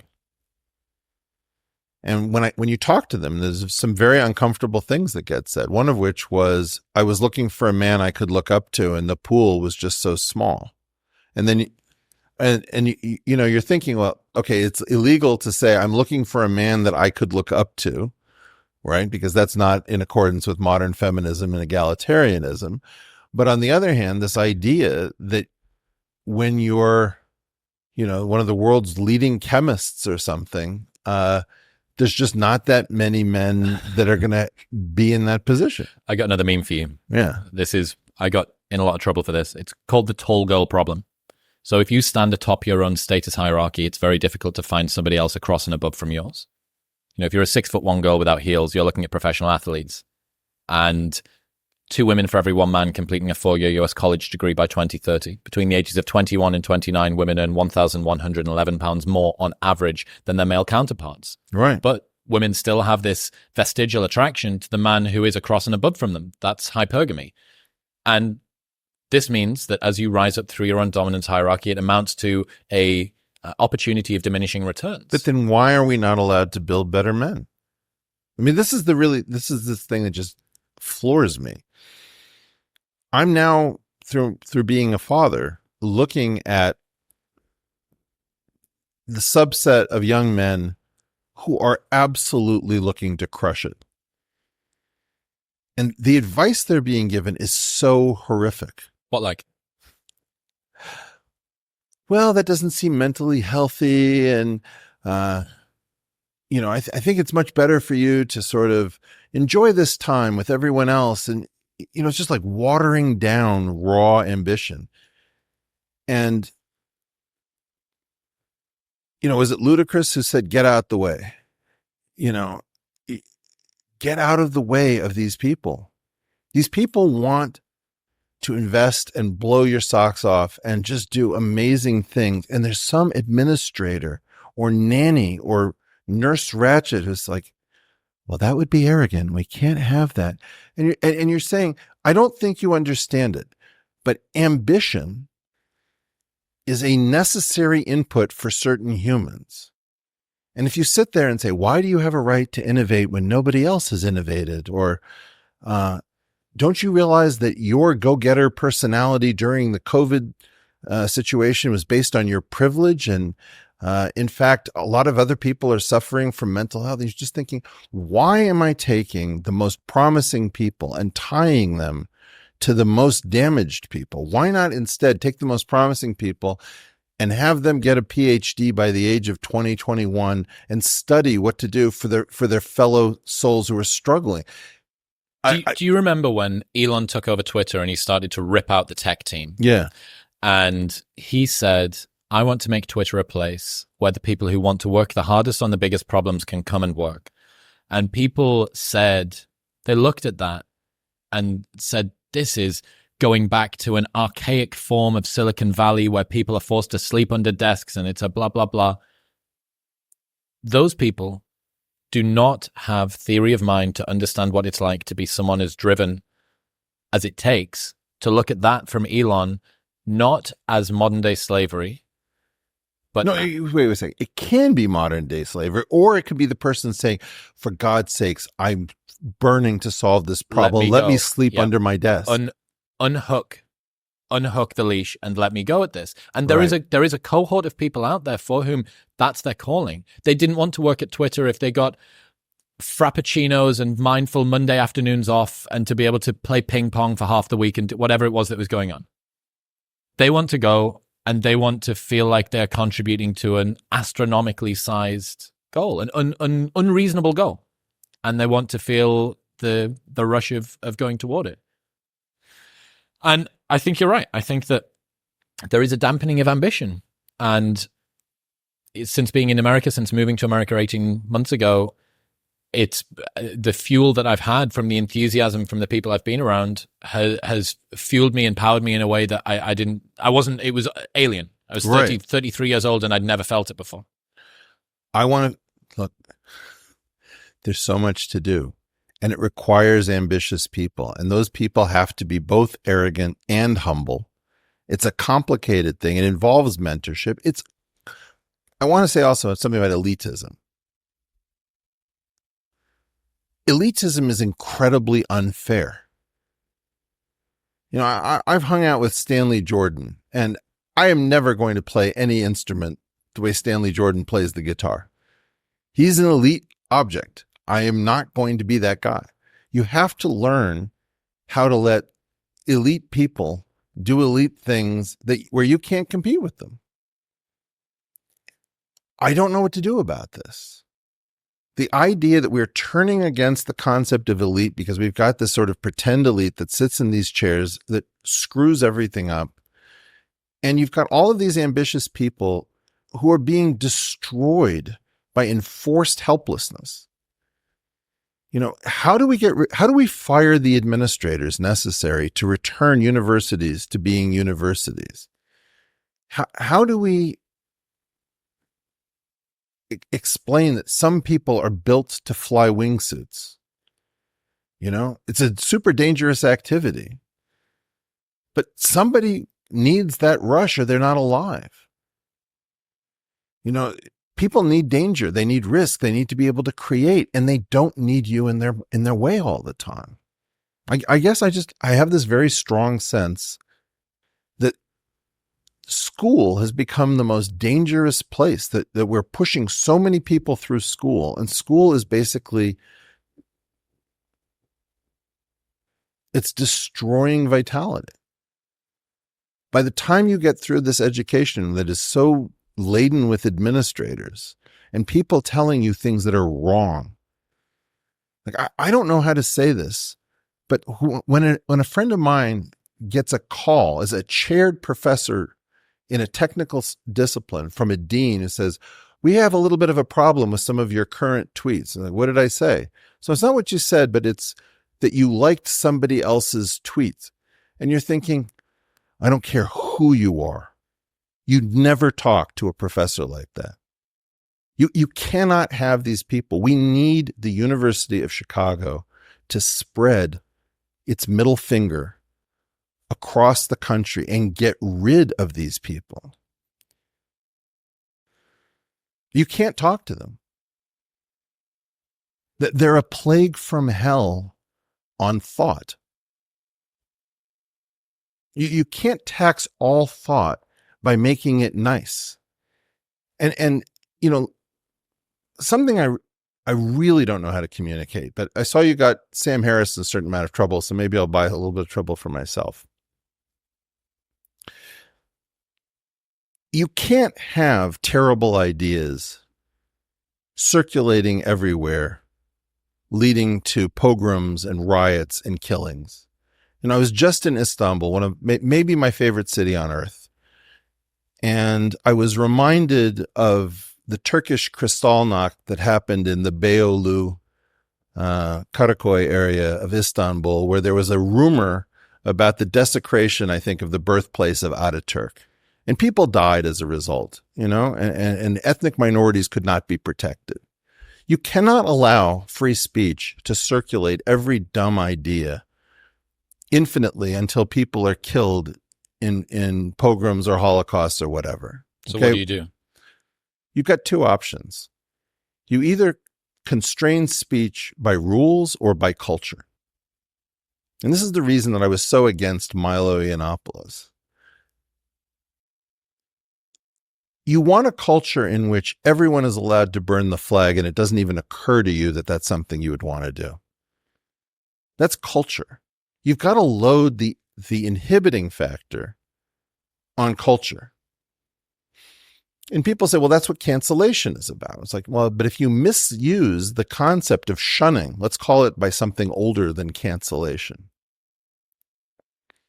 If you shun people for good questions, if you shun people for speaking truthfully and decently as if they had done something horrible, then you lose the ability to control bad behavior through social norms. And one of the things that I've now come to understand is we are either going to restore a culture which shuns only when shunning is really the correct course of action, or we are going to have rules that prohibit what you can and cannot say. And I am absolute in that we should not have rules. We've got to put this on culture, and we've got to get a culture in which, in general, you are very careful about the negative things that you say.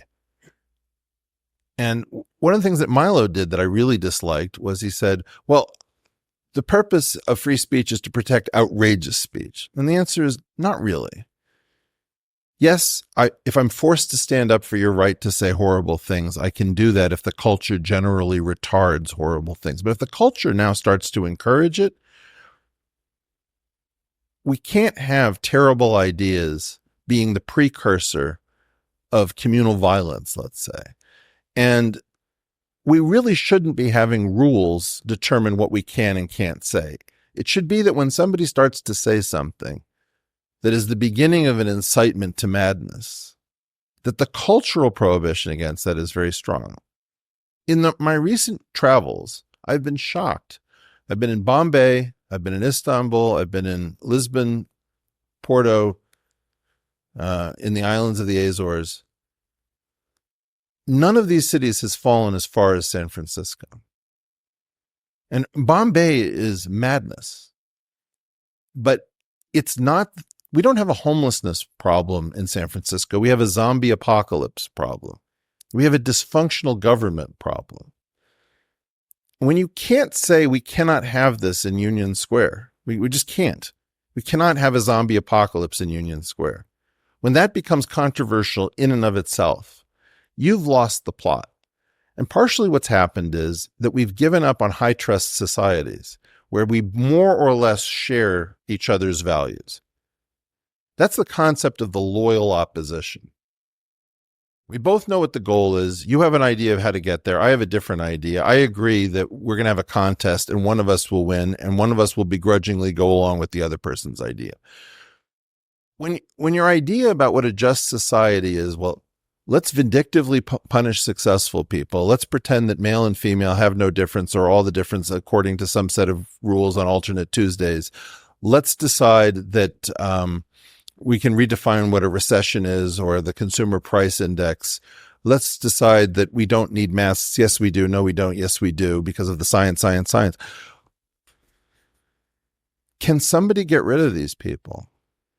We need to be in a society that makes some semblance of sense.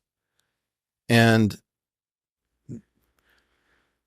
we cannot go in these opposite directions. As far as I'm concerned, when you say we don't want no more police, you and I cannot be the loyal opposition to each other.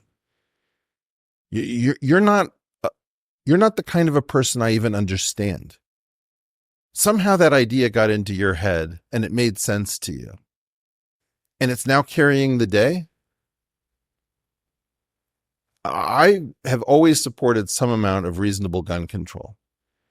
I changed on a dime with that abolish the police, we don't want no more police, defund the police. Are you telling me that people are not going to be allowed to own a weapon and you're going to get rid of the thing that was supposed to centralize the violence on behalf of the state and make it follow rules?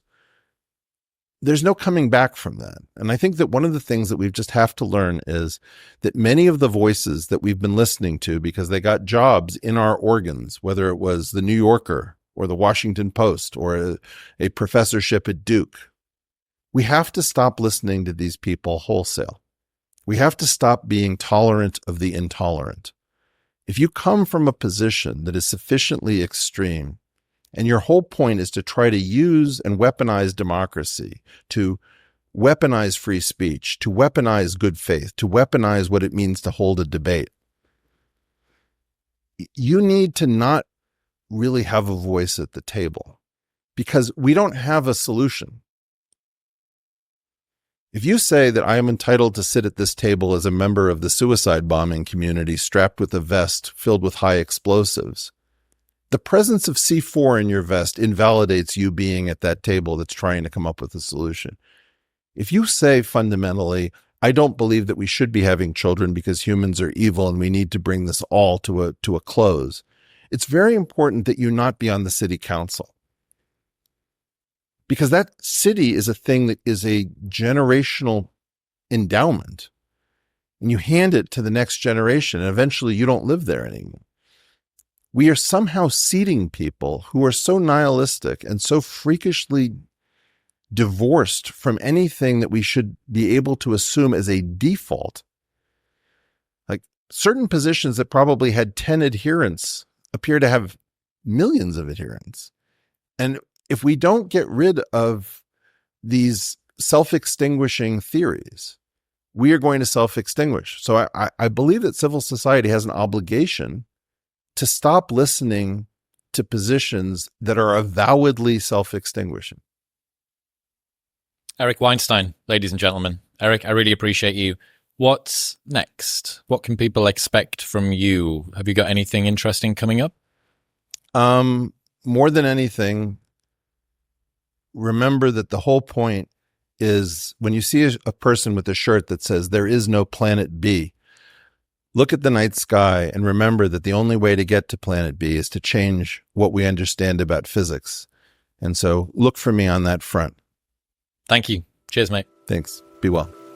Thank you very much for tuning in. If you enjoyed that episode with Eric, you will love this one with Jordan Peterson. Go on.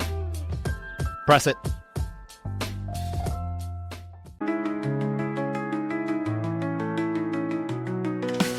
Moonlight shadows dancing twisted figures, lonely path winding, can't find home. Cracks in reality mirror reflections, crying echoes come like haunting tones. Synthetic waves crashing, waves tidal, voices harmonize what never was found. Darkness consumes but we search for dawn, in the silence echoes swirling all around.